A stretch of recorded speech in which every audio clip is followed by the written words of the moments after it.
You're a redhead, right?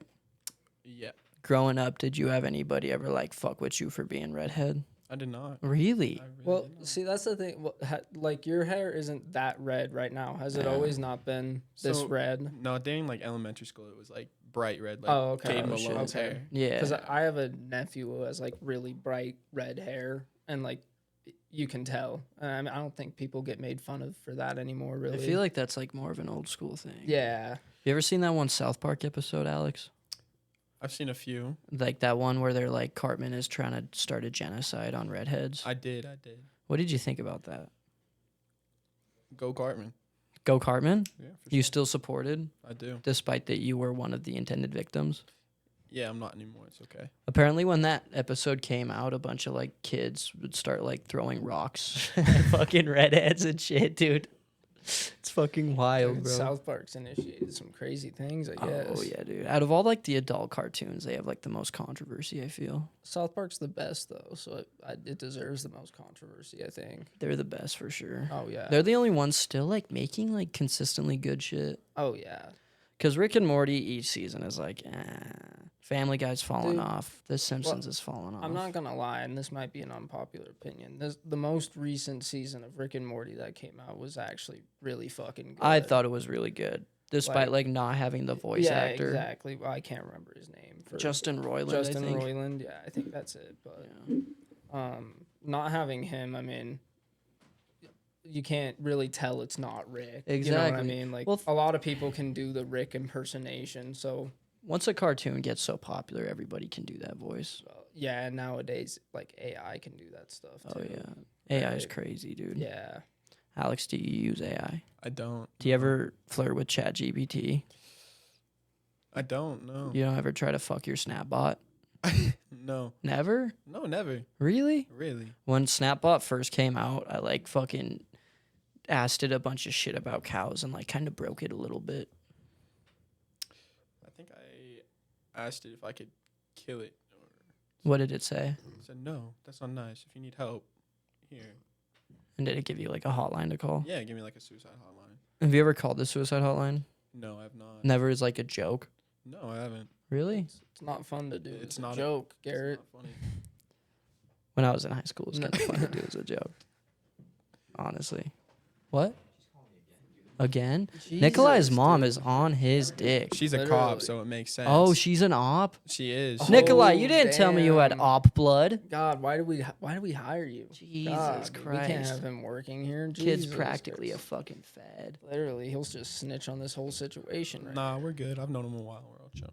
Alex, drink your beer. You need to get more fucked up. Okay. Chug it right now. Go. Go, Go, go, go, go, go, go, go, go, go, go, go, go. Peer pressure always works. Yeah. Is it empty? It is. It Good. does. It is. Good. It sounded empty. Second round of shots. I'm gonna sip on my. I don't think we have a second. You don't think so? That's the thing, no. Give Alex the rest of Here. it. Pour me I a will. shot. I will pour you the last shot. Good sir. Thank you, sweetheart. It looks like it might be a fat shot. No. Guarantee you not. Yeah, totally. You're getting every last drop in there, dude. Well, you gotta. Get your money's worth. Alex, what's your least favorite vodka? My least favorite vodka? Yeah. Nikolai? Tito's. Tito's, really? Why? Really? Did you have a bad experience on it? I just didn't like it.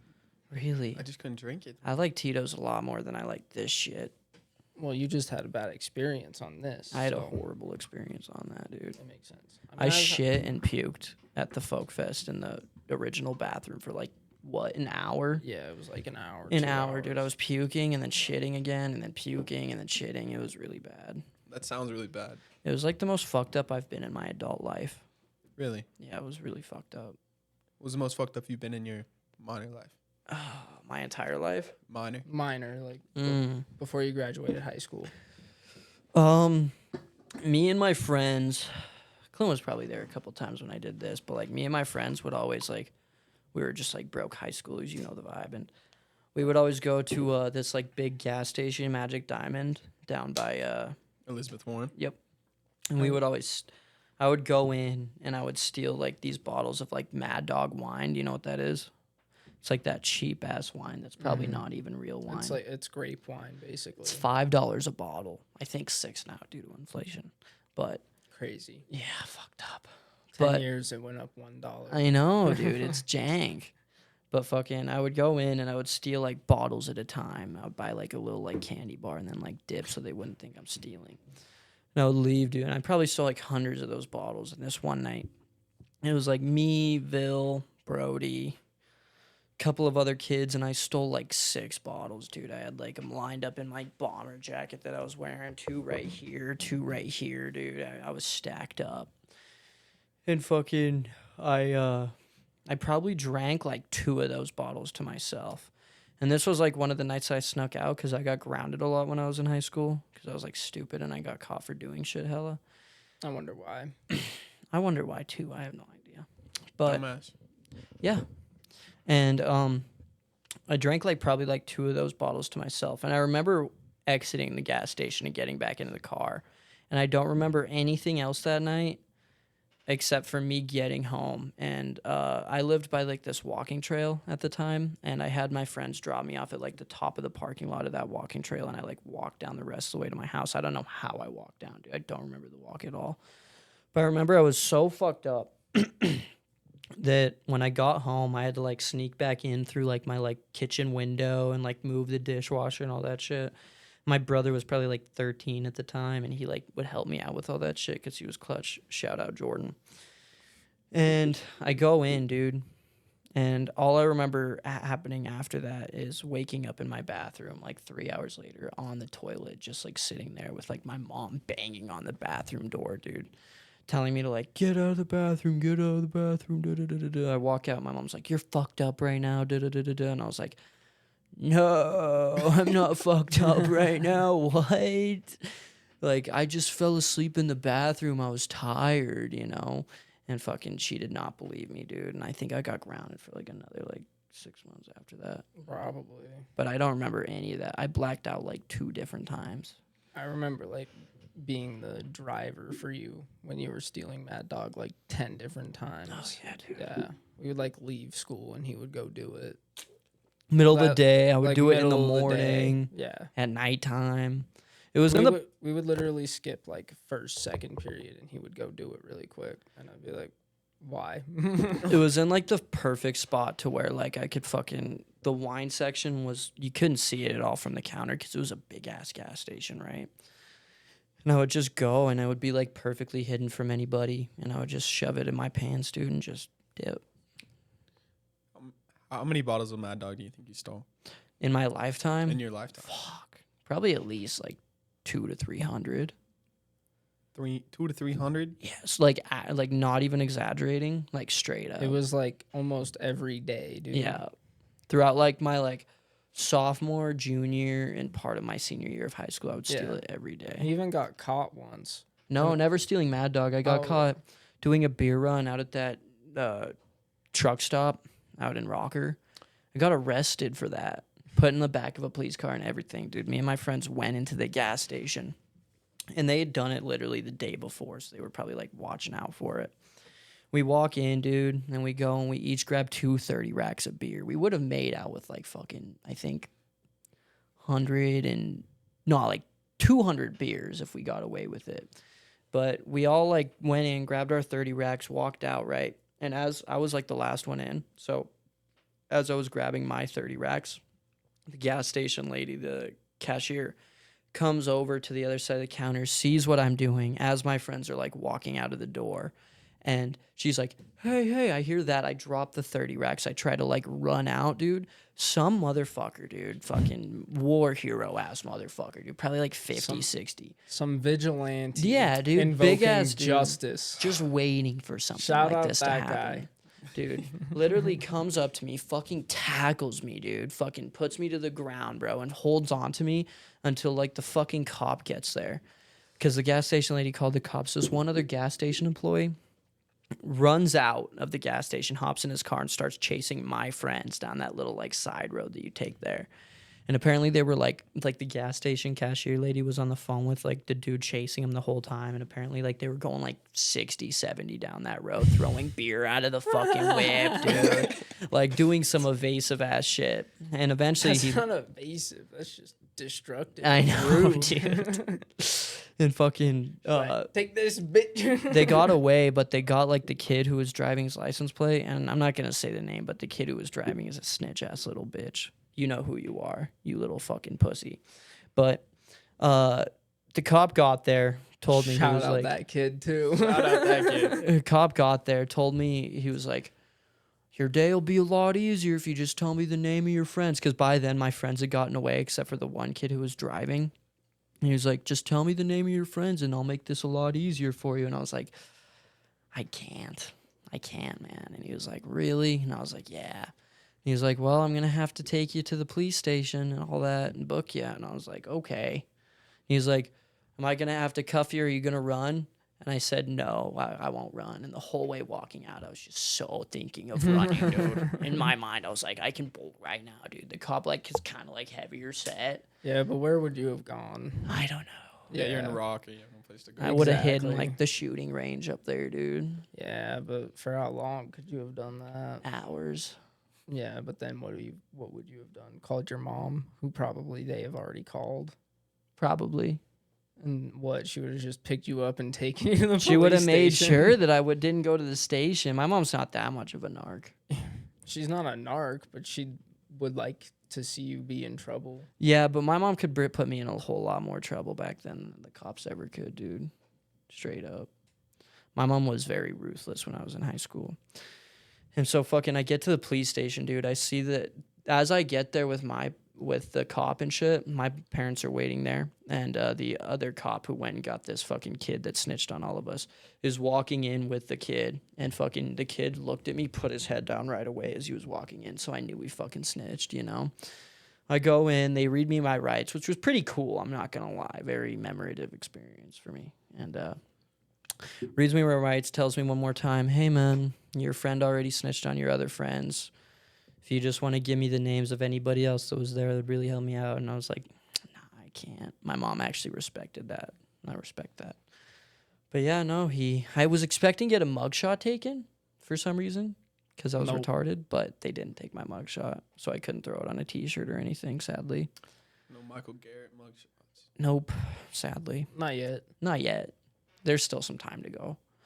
And so fucking I have a plan to get mine. how, Do you? what's your plan? Just pulling some absurd prank. Reach for the service weapon. You should reach for yeah. the service weapon. Reach for the weapon as a joke and be like, I was Ah, just joking. chick. Just Hey, joking, man. Psych. And then I'd get my mugshot and be like, cool. I can leave now. Did you guys see Diddy's mugshot? I did No, I not. didn't. It's horrifying looking, dude. I would bet. Dude, that Diddy shit's crazy, dude. 1,000 bottles of baby oil.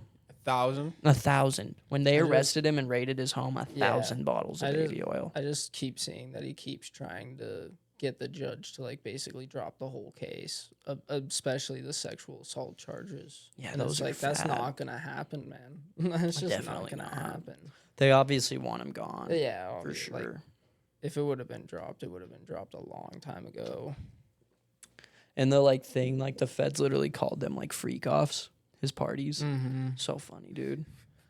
It's crazy how many Well- people pulled up to those parties. And people are calling this like an Epstein, but I think this is, well, it's obviously a bit different because, well, it's Diddy and everything, but there's not as much like at risk with this. It's just a whole bunch of like famous actors Yeah. and singers and stuff, like Yeah. not government officials. Were, well, maybe some. Maybe. We're going. You never know. You never know. That list will come out, We're- I'm sure. I'm sure. But like the Epstein list, still only like parts of it have come out. And even then we're like, yeah, we knew all these people were there. What the fuck? Yeah, dude, it's fucked. It's But- crazy how many like super rich, influential people, whether it be in the world of entertainment or in the world of like politics and money and shit, that are just freaks, straight yeah, up, dude. like some deviant I- sexual fox. I really hope if we ever do get money, it doesn't like change us like that. you Oh, know I'm what I mean? immediately become a freak. You're gonna be a freak, Michael. Oh yeah. I really Scale of 1 to I- 10. I think you On a might scale of be. 1 to 10, Diddy. Did he? Yeah, Diddy. you might be. I might Ooh. have to like drop my association with you You after might. a while. You might.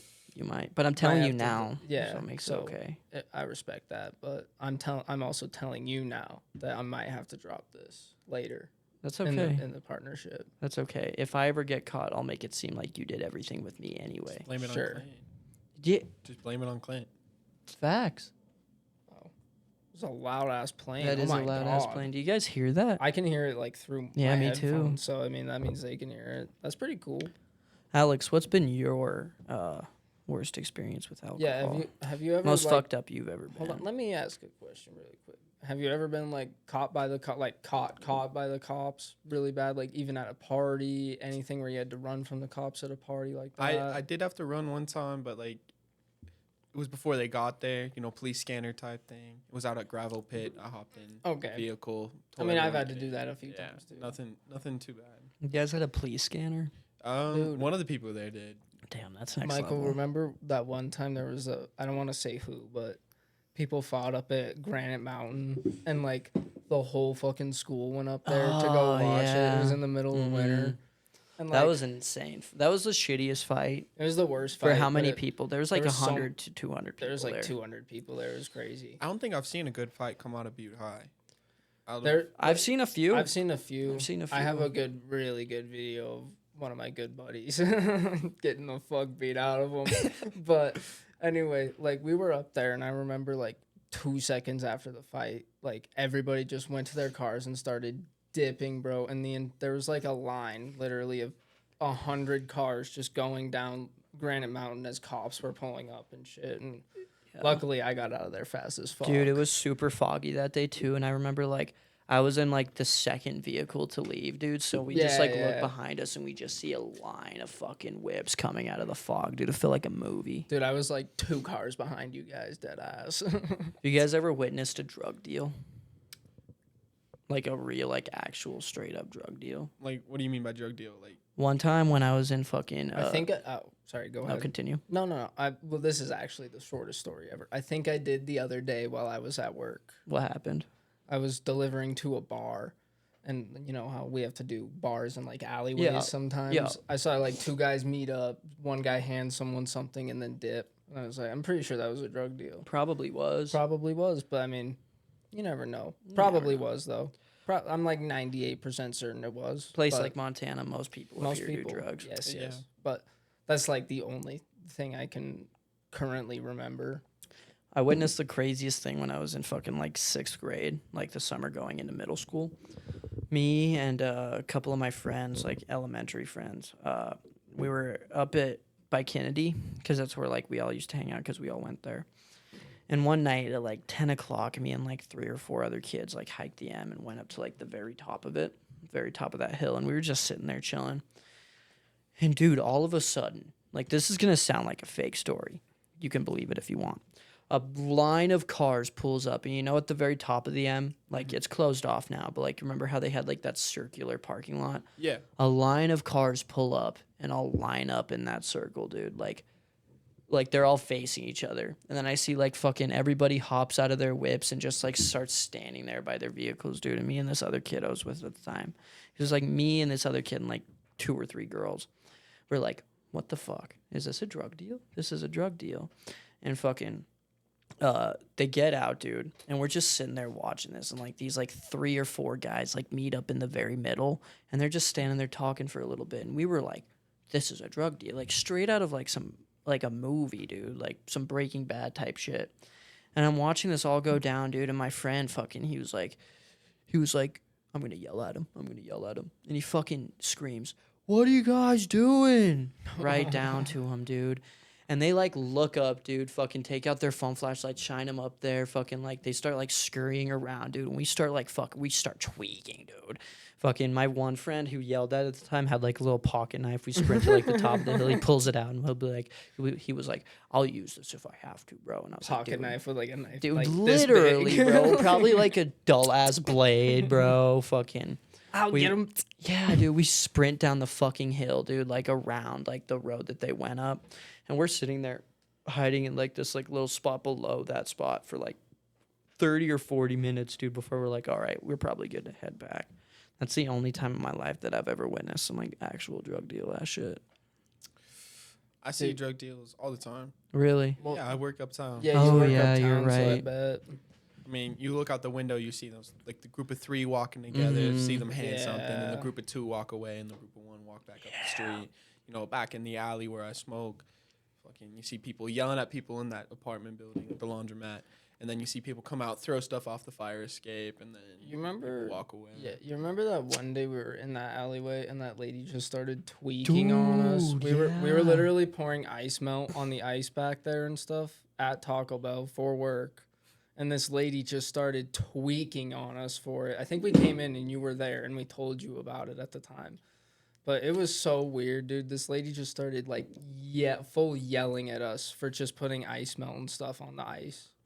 It was so funny to me. Michael and I saw this guy climbing up the fire escape. and Dude, this shit all was icy so out. fucking funny. It was so dude. icy out, and him and I were just sitting there encouraging this guy, like, "Oh my gosh, bro, American Ninja Warrior type shit. You Get got it, this shit. get You it. got it. He almost slipped twice, falling Dude, down. We're like, dude. recover. Cover. You asking the question, have you guys witnessed any drug deals? I wonder, how many people do you think have witnessed our like drug deals, like us buying weed and stuff like that? Probably. Probably a lot. I used to Like- buy it like in the middle of uptown sometimes. All my drug dealers, I was pretty like chill with, to the point where like if I was buying weed from them, whether it be like, I can say his name because he doesn't give a fuck, like Juarez or like DJ Davey, yeah, fucking yeah. like, I Davey would- Wavy. Davey Wavy. Shit, He was my drug dealer throughout high school. that's crazy. Yeah, man. Like, he would always give me good deals. He gave me my very first tab of acid for free, and I tripped the fuck out, watched a movie, dude. It was a wild experience. We're gonna get shot. What? DJ Davey wouldn't do nothing. He doesn't. He's a hippie. He's probably against guns. Probably. Probably, most likely. But I would always be like chill about and like get in the whip with them, drive around with them, Really? buy like some weed Yeah. from 'em, smoke with them a little bit, and then just head home or back to Wait, wherever I was at. I used to just go to the plug's house. Just, Smart. Yeah, it's probably the best way to do it. Most of the time, I would always just buy like out of people's cars. Like I would pull up to my friend, go into their car, buy it, get back in my truck, dip. yeah, just have them pull up to the house, hand them money. They give you Yeah, change. I mean, well, see, I couldn't do that. I live way out of town. Oh, shit. Yeah, Yeah, you used to live fucking far I used to out of like I town. used to like go into town and chill at Margaret Larry, that fucking school all the way by Walmart and shit. I used to just go chill there and like just hit people up and wait for them to respond because I didn't want to be home because it was so far away from everything. I was like if something's happening now, I want to go to it Yeah. and not take 20 minutes to get there. You know what I mean? I feel you. I Yeah. feel you. That shit was ass. Alex, get more fucked up. I have nothing else to drink. Thank you, good. Do you want a Coors Banquet? I do want a Coors. He wants a Coors Banquet. Give me the Happy Dad back. I hate Coors Banquet. Really? I just hate domestic beer. Dude, they taste like dinner. It tastes like dinner. They do. I don't They're see refreshing. it, man. I can't. It's like the refreshingness of beer. I like Coronas a lot. So Coronas are good. yeah, see. I don't fuck with that shit either. I'm not a big regular beer fan. I'm not a at big all. IPA fan for sure. Oh, No, why I is don't it like gross? IPAs. I've yeah. never tried an IPA. From what everybody tells me, I never want to try an IPA. If you don't like beer, From- you definitely won't like IPA. Yeah, that shit's Yeah. like just straight yeast. From what Yeah. I know, just only like rich, weird people like IPAs. Yeah. Yeah. And like Hipsters and shit. Yeah, like hipsters mainly. That's the main thing. I've seen a couple old people I- come in. I can't like be 60s, I can't be that rude because I've only tried like 1 or 2 IPAs, but I haven't liked either of them. So I've tried a few for the cantina and just yeah, see, mostly from what I hear, they're just not good. What's been your most wild tweaker experience at Taco Bell? wild tweaker experience. So it was a couple months after we first opened, so over a year ago now. And Yep. it was we had this person working the register. Her name was Christy, and this guy was hitting on her, and he was obviously drunk out of his mind. He was hitting on her, blah blah blah blah blah, and she goes, "Ha ha, no, no, thank you." And manager Tyler peeks his head out and looks at the guy, and the guy goes, "Oh, this must be the man I have to worry about." and starts freaking out trying to fight Tyler. Yeah. And so Christy is out there, and Tyler's telling this guy to get out of there. And Christy's standing in between them, trying to make sure nothing goes down. And then she like stops, and Tyler and this guy go outside, screaming match this guy. And Tyler comes back in, and this guy's still out there. And we have people recording it because they're in the lobby, just like, what the fuck is going on? Yeah. We have people recording this guy outside. He's dancing like a monkey out there. Out in the windows, everybody's recording. He's screaming his full legal name, telling call the cops on me. Runs away, cops show up, tell him the name. Whatever. I almost did have to fight a guy that looked exactly like Mr. Clean, though. Really?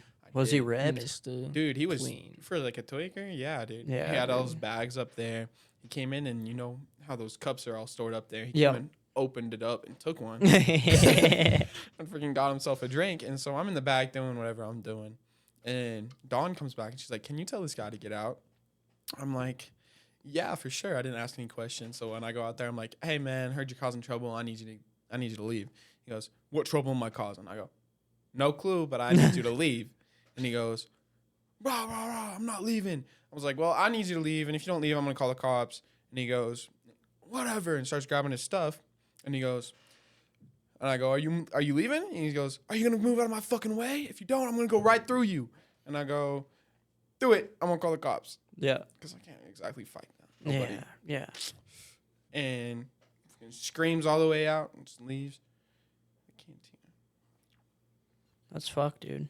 It's horrible. Some people are just crazy, man. Some people are Yeah. ignorant. I mean, yeah, we've had, you remember Cozy?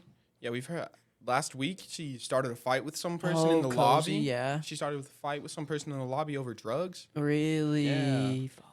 Were they good drugs? I have no clue. I wasn't there. Damn. They had to have been if you're starting to fight over it. I mean, some people start fight over like stupid drugs, Like what? like ketamine. Ketamine's a sick drug. Is it? I've never done it, but from what I've heard, I hear ketamine's pretty wild, pretty sick. You should try it on the podcast. Steve-O Facts. used to like take ketamine, liquid ketamine, and he would put it in the microwave, just like on like the little like microwave tray. Heat it up until it became like a solid white powder. He would take it, scrape it off, snort it. And he did it so much to the point where like he was sitting in his apartment one day and he would like see like ghosts, like apparition type things, like walking through his apartment. And one day they sat him down and had an intervention for him. He got so fucked up on the drugs that his hallucinations had an intervention for him. And that's when he decided he was going to sober up, went to rehab. I respect the fuck out of that story. Crazy. Yeah, do you little think he could have story. done any of the things he did if he was sober? Fuck no, dude. No. Have you, dude? Jackass to this, like Jackass forever. Even like will go down. bro, as he still fucking- does crazy shit sober. Like, I don't know if you saw this, but he did a video with Steve Will Do It, where Steve Will Do It shot a poop cannon right into his ear, Yep.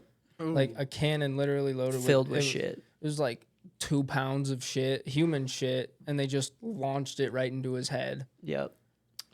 He does this thing where he takes hot sauce, like his own brand of hot sauce, and he funnels it into his asshole. Good promotion, I guess. Right? For a while, he was doing these shows where he would light himself on fire on stage, sober, and just fucking Yeah, run around. Cool That's- guy. Really cool guy. Yeah, pretty cool. One of the greatest talents of the last 20 For years. sure. I don't care what anybody says. You could call that shit stupid all you want, but let me see you do it. You know what I mean? Yeah, no, I don't think anybody's gonna light themselves on fire, run around. take shit to the Jackass? face. Jackass is one of the best things that's ever come out. Oh, yeah. I love Jackass. dude. Jackass is hilarious. It's kind of sad that they're like done making it. They're all old now and shit. Oh, yeah. Johnny's really old. Did you guys ever watch Dirty Grandpa? Yes. Yes. Dude, Yeah. that shit was so It was so funny. fucking funny. The furniture store. Oh It was so funny. Where like they like fucking blow them up through Yeah, the they, fucking they like ceiling. have one of those fucking those things you're supposed to use on a lake. Yeah, yeah. They just have one in a furniture store and they just fucking launch him through a ceiling, dude. I was like, So yeah, funny, dude. I'd do that for real. You think you do that? I think so. You could do that. How much money would you have to be paid? Not too much, a few thousand That's a probably, but like I mean, as long as it's done correctly, I would do it. As long as it's safe. I mean, you can't really say that's safe, Yeah, right? But I yeah. mean, As long as, like I said, it's Precautions done. are taken. As long as it's done correctly, and like I know where I'm gonna fall and what I'm going through, I think I'd do it. Yeah, for sure. I respect that.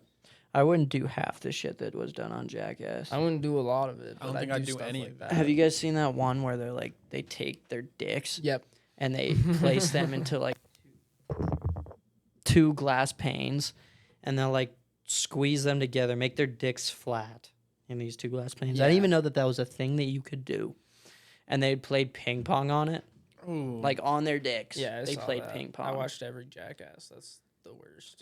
That shit's wild, dude. Johnny Knoxville almost got killed because he got fucking dicked by a bull. Yeah, I saw. I remember that he got Really? like attacked by a bull. Flew like 15 Yeah, fucking dude. feet in the air, landed on his Broke- goddamn He neck. broke like quite a bit of bones. Oh, yeah. And then he came back into the rest of the fucking movie. Yep. That shit's 'Cause crazy. He's goaded like that. I have to take a piss, boys. I'll be right back. All right. Alex, Clint. I would like you. Oh, tell me a story of your childhood.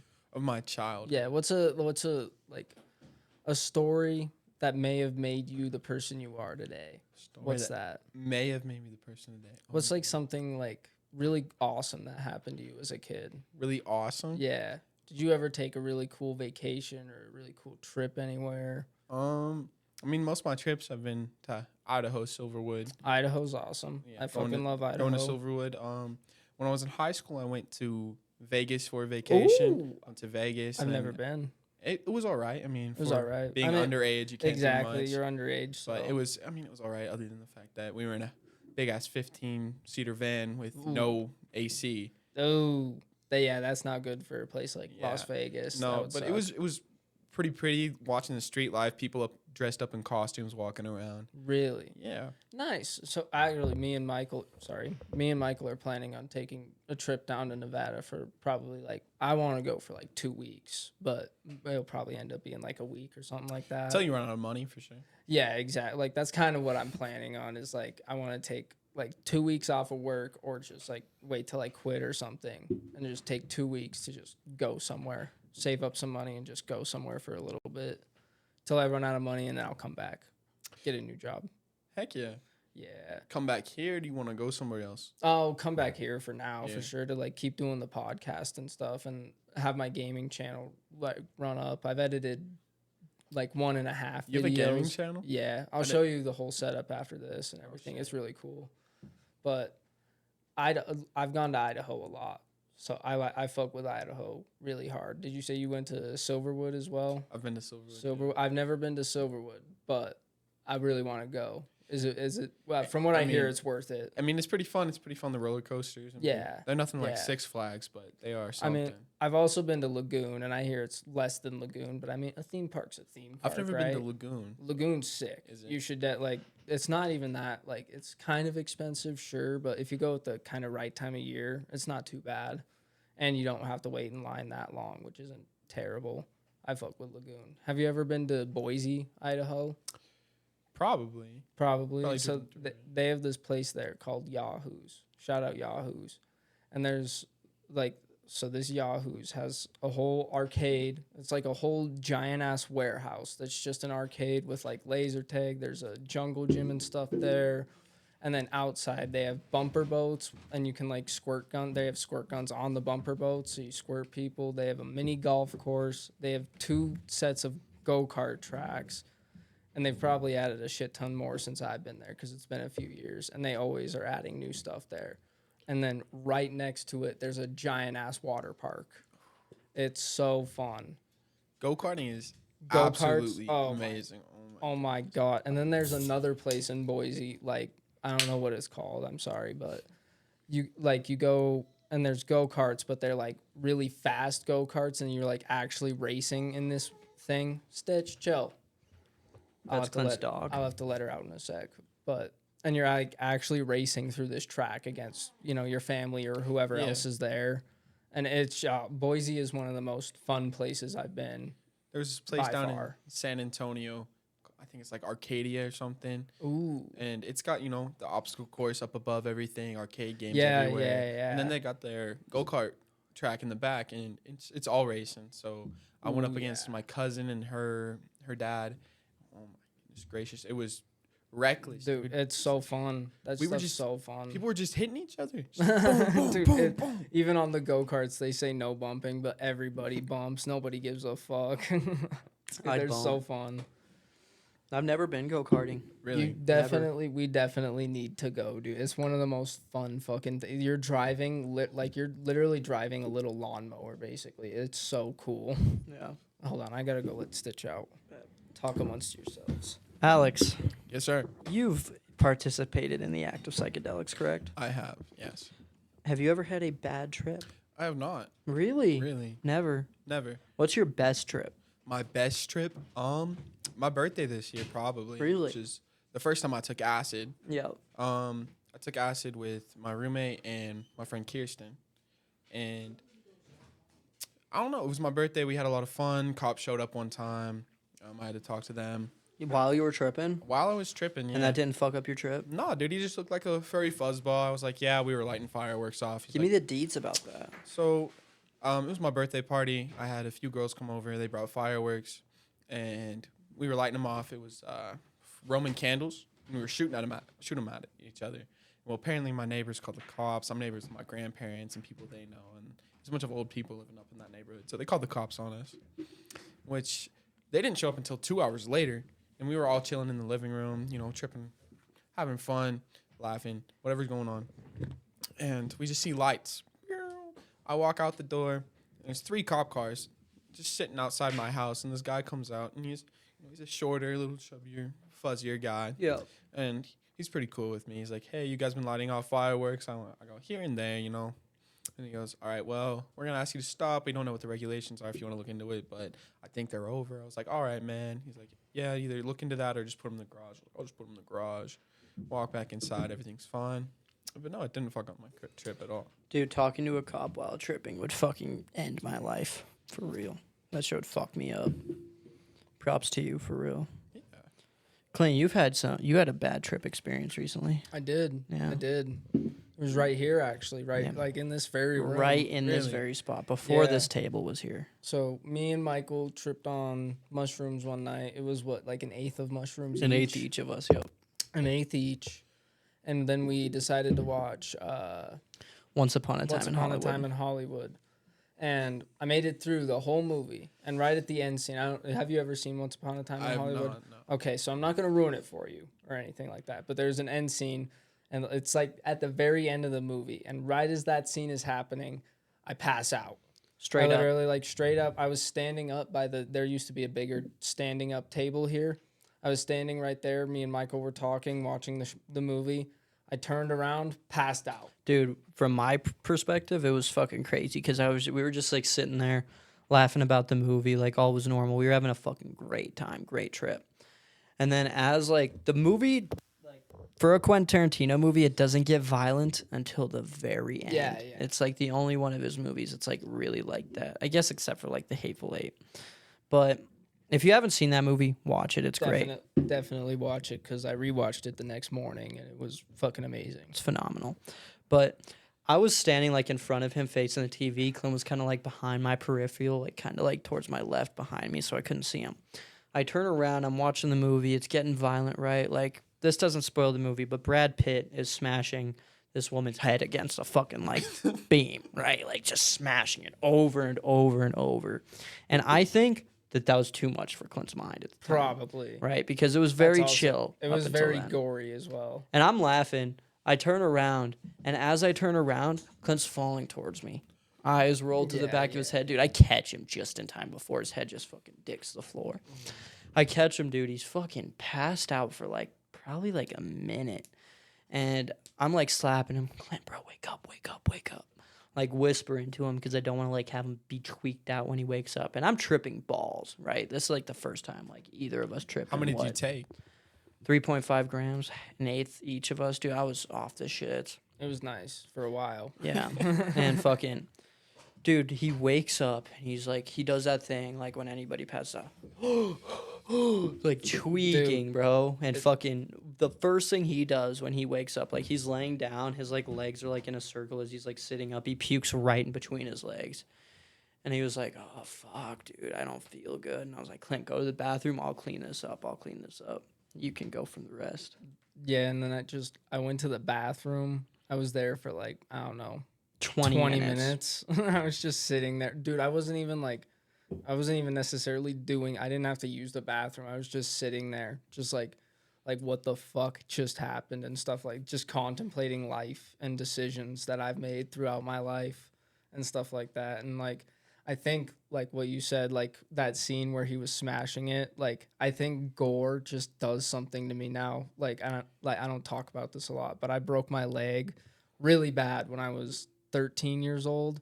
It was a compound fracture. I was on the trampoline, and when I broke it, I like looked down at my leg and I could see my bone and like my leg and like all the blood and everything. So I think just since that point, every time I see blood and stuff like that, it just like triggers that.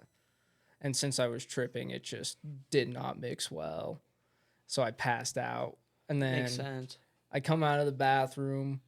It was like, it wasn't like terrible since after that. Michael cleaned up, and then like he just decided to talk to one of his, like a girl he was talking to at the time.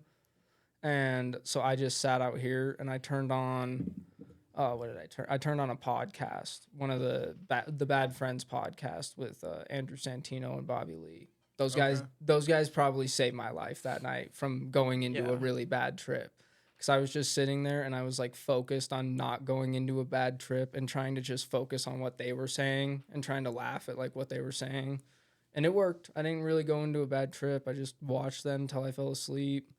Dude, but that night was crazy. Every 10 minutes, I would come out and I'd be like, "Yo, Clint, are you good? Are you good?" Just making sure. And he'd be like, "Yeah, I'm good." And I would go back like into his office, fucking close the door and shit, and fucking, yeah, no, dude. Could have been real bad. If I passed out during a trip, dude, I'd have a bad trip. Yeah, real. no, that's freaky. Yeah, Sure. I was just glad I was able to like stop myself from going really deep into it because it got bad for a It's sec, so for easy to sure. go deep in. I don't know if you've ever gone deep into a bad trip. No. But Is that, it? How do you lead to that? I've never okay. even Like- seen it or. I'm gonna give you guys a perfect example. All right. Yeah. So there was this one time where I got like I had 4 tabs on me, right, and they were very strong, right, and I got them from this one kid at the time who was like known for like having like pretty strong acid. And this was at like the height, because I'm not gonna lie, guys, like I've done acid like way too much, probably like 60 or 70 times. The like- last time I asked you to take it with me, you were like, "No, I don't do that no more."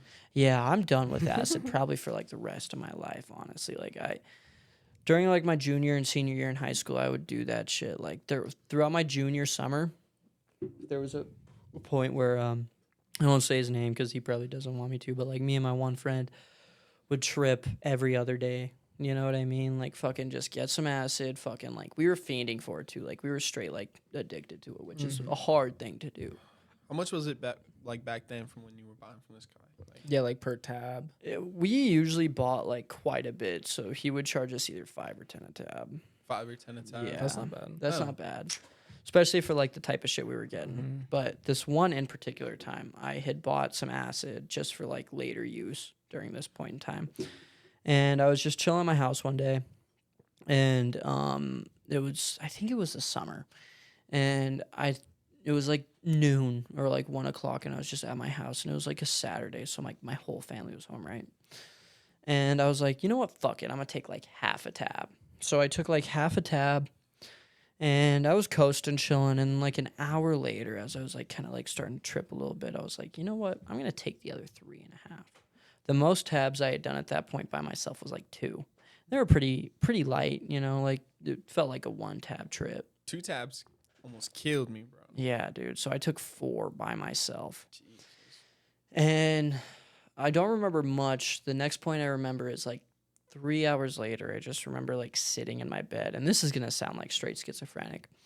But I remember I was just like sitting there, no TV on, no nothing on, right? And like my parents wouldn't really bother me while like I was at home. And I was sitting there. And I remember just like looking like up into like my room, like not at anything in particular, but just like the open like space, and just as stupid as it sounds, seeing like the shape of life. Like the shape of life itself. And it sounds retarded, but I saw that shit. And everything, like, in my experience, like, bad trips happen when all of a sudden everything in the universe just clicks, makes sense. Because then it starts getting scary, right? And I saw that shape of life and everything just, like, clicked for me. And I had, like, that realization of, like, where I was at and, like, how minuscule I was within the universe. And I was just off the shits, dude. I started having the worst time, dude. Like, and you guys know, like, off acid, like, it is incredibly difficult to go to sleep, Oh yeah. right? And I was just sitting there just trying to make myself go to sleep, literally, like, crying myself to sleep. Like, it was bad, dude. Just having, like, all these, like, super existential ass thoughts about where I was in the universe and, like, what my life was, what I was doing with my life and everything, which I was in high school at the time, so obviously, like, not jack shit, right? So I was just having, like, the worst time, having all, like, these negative thoughts about myself. And in my experience, like, it is so much easier to have, like, a bad trip on something like acid than shrooms, because shrooms is, like, pretty chill. You know, Yeah. if you start, like, feeling like shitty, you could, like, fucking, like, kind of think yourself out of it. But with acid, dude, it just feels like so much more outside of your control. At least in my experience. It's different for everybody. But for hours, dude, I was just laying there in my bed, dude, just in the fetal position, just curled up in a ball, just fucking crying, fucking, like, praying to God that this trip would end, thinking that I'd never, ever, for the rest of my life, come out of it. And fucking, it was the worst, dude. And I've had a good amount of bad trip experiences, but out of all of the ones I've had, at least on psychedelics, that one was definitely the most standout. All right. It does something to, like, your head where, like, the next day you wake up feeling, like, super grateful because you're not tripping anymore. You know what I mean? And, like I forced myself to go to sleep before, like, the come down happened. And I remember waking up the next morning just being like, fuck, dude, what the fuck? Like, oh, I never want to do that shit again. I think I did it, like, a week later. You ever wake up from like acid and think the world is so pretty? Just everything just looks amazing. No. Everything's vibrant. No, No, never. dude. I think I Every- always feel like it looks worse than it did when Me I was too. tripping. Yeah. Things feel like the day after acid, I always feel like, I don't know if this is because of, like, societal factors or, like, just depressed as fuck. me too. Like, the yeah. world and me just, like, it feels dirty and ghetto. Uh-huh. Like, every time, Yeah. like, I call it the acid hangover. Like, I always just have, like, the same feeling in my head where, like, life just feels, like, ghetto and, like, dirty and just fucking disgusting. Shout out. Dude, like, you know, like a rainy, groggy, cloudy day. Yeah. That's how, like, a day after acid is. Really? Like, no matter what. I know. Did you listen to the whole podcast last I time? did. I opened. Oh, really? I opened the store and I listened to it the I entire appreciate On what? Spotify or Oh, time. yes. YouTube. And- YouTube? I have and premium, so I just turn my phone. It is on Spotify as well for people that don't know. To everybody who watched our first podcast is at almost 100 views. I just want to really quick thank everybody who Yes, thank you. supports and watches the podcast. And we have some excellent content planned out for you guys in the future. Learn I how to can't talk talk. right now. I'm a little God. fucked up. I'm not going to lie, guys. We have some pretty good guests in line, Mhm. and we're planning on doing this literally until the end of this road that we're on. So Yep. there will be quite a bit of episodes of this. So just think about it, like, the more of you that show up now are just getting started with us, and we Yep. appreciate that. Yep. And we like to thank people like Alex and For coming Bill on for this coming on and early. being our guests. We want to thank our special guest, Nikolai. Nikolai, Right. sorry we haven't Our- really been talking to you that much today, but You should tell Nikolai, him to show his face. Nikolai, Nikolai, come here. Come on camera really quick. You if deserve if a little you want shout to, out. You don't have to. Just stand in front of Alex. Stand Come here, by This Nikolai. is Hey. this is our behind the scenes guy, Nikolai. He is very reliable, a solid individual. I put all of my trust in him to do difficult things. Yeah. So thank you to everybody who listens. But I forgot what we were talking about. Trips or something. We were talking about Yeah, we trips, were talking about trips, but we can move on to something a little Yeah. different. I Yeah, for don't sure. really care unless you guys want to keep. My dog is not happy. At We're all. not abusive animal people. I, promise. swear. Like She's Clint's just- dog is just extremely needy. She's just anxiety ridden. She's fine. She has food and water, and I tried to let her out like 10 minutes ago, and she didn't want to go. So she's fine. Nikolai, have you been doing stand up still? No, I'm actually preparing for a maybe a good 10, 15 minutes because one Ooh. of the hosts who originally hosted it is coming back, and he usually draws a lot bigger crowds than what we usually have been getting with different hosts. So I'm planning on doing about 10, 15 minutes around the start of November. Let me know when you do that, dude. Me and Clint will pull up for real. We will. Do you know when they're doing open mics? They I think do it's- open mics every Tuesday. Yeah, I Every think it's still Tuesday. every Tuesday, yeah. Me and Clint are gonna start pulling up to that, run some open. Yeah. Are you there every Tuesday? I only go there sometimes on youth nights, but Yeah. they He'll usually text don't you. like to laugh at my jokes. I'm starting to write material for comedy and stuff like that, so I want to go to the open mics and Covalite's do a great that. place to start. Oh yeah, bro. definitely. It's like the only Little- place to start. It is. Well, I mean, yeah. here especially, like when it's really good when there's I mean, like that there is the Covalite, because like even when me and him were like just fucking a few years ago, literally until this year, there was no comedy Nobody. shit here, Nobody.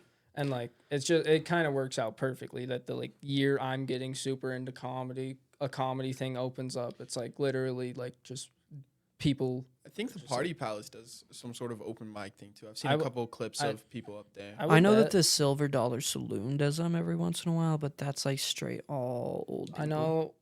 I mean, I know like some comedians. Like I know Theo Vaughn's coming to Missoula in October or November. November. No, And it's late October. It's October 26th. Yeah, I'm gonna and go we're see getting him. tickets for that to go see that. So that'll be fun. We gotta meet up. We dude. should. down. I'm gonna go too. I'd be down. If you're down to go, Alex, you're more than welcome to come. I'd I have to. believe Vil wants to come as well. So Yeah, so we have a group of the 5. whole group. I'm going with I'll my look into it. girlfriend too, though. So I kind of gotta wean in. You and can out. drive yourself. Yeah, dude. You piece of shit. I'll drive you. See, Alex is Nikolai's nice. whipped. It's bad. No, it's So am not. I. No, it's really not bad. No, he's here right now. That's all that matters. Last week, Nikolai wasn't on the podcast last week because I gave him literally like a 2-hour notice, and that is my fault. So, yeah. 2 hours. My girlfriend's dog's a fugitive, and we had to go bring him across the county line. We had to go. Oh Jesus! put him- Damn. We had to put him on like whatever those mobsters do, to where they like get their friends from the other state just to hide them. He was like a fugitive from the law. I feel you. I feel you. Did you guys ever watch that show? It was like Most Wanted Fugitives growing up. It was like on like the fucking. It was on some weird channel. Yeah, I mean, I've seen those types of shows before, so I mean, I can assume what it's about. Dude, it was Yeah. one of my favorite shows growing up. It would just like each episode was about a different fugitive and like what the feds would do to like track him each episode and dude. shit. That's pretty cool. I bet that's interesting. Yeah. Oh, it is. I know Clint's seen this show. Alex, I don't know if you've seen this show, but like my girlfriend's kind of put me onto it recently. Dance Moms. Oh yes. I've that- not. No. Oh I my used to god. I used to watch it with my I've ex seen. all I think the time. isn't there like clips? It's where like the moms are trying They're to train their so girls. they're into- so mean to their Dude, daughters, dude. It is like the most like fucked up shit because I don't think it's scripted. I genuinely don't think it's scripted. I mean, it's reality TV, so part of it's scripted for sure. But But the way dude. they yell at those girls is not dude, scripted. every episode like an 8-year-old cries yeah. Oh, that's and they don't give a fuck. They're just like dance, dance, dance. What's even more sad is how interested like girls are in that.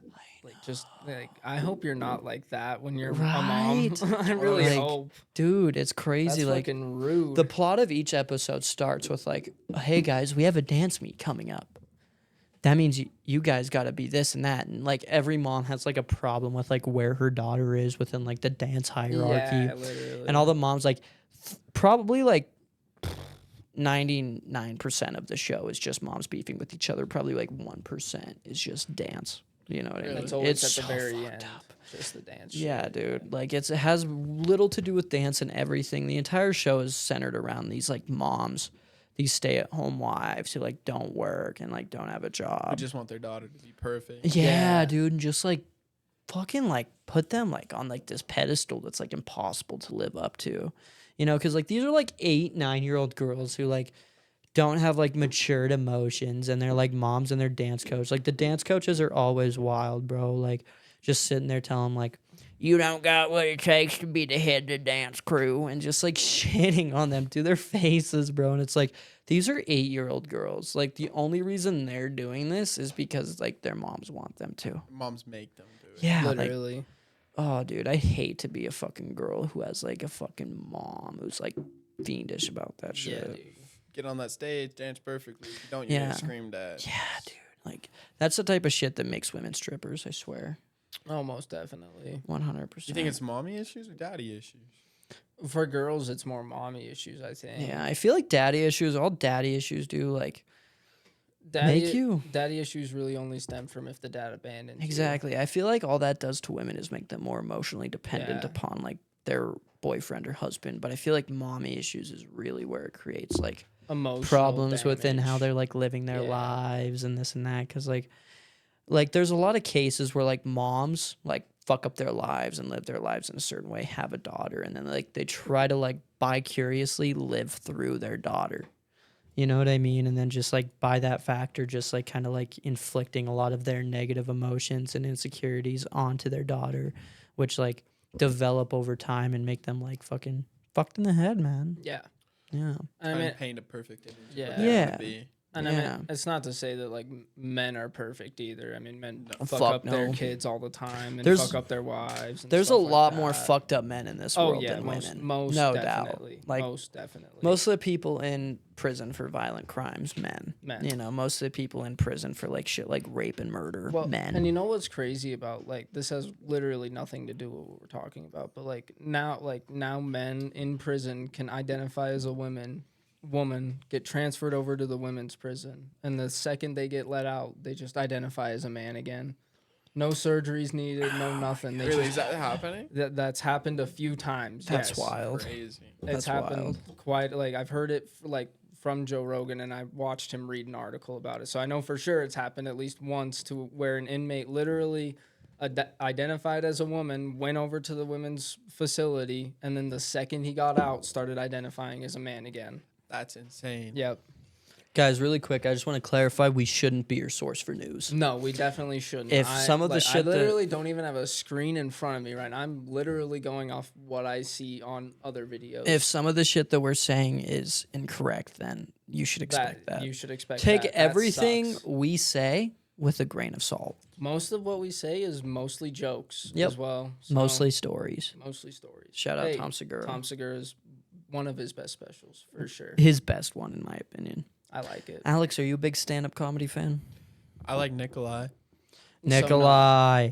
Everybody, I'm gonna post this clip just so I could give Nikolai a little bit more traction. Go follow Nikolai and go fuck with his stand-up because I think he's really good. I think he has like a promising start as a young comedian. I think if he stays with it, I'm not even riding your dick right now, Nikolai. I think you could be really good at this shits for real. Well, I appreciate the shout out. I don't think I'm that funny.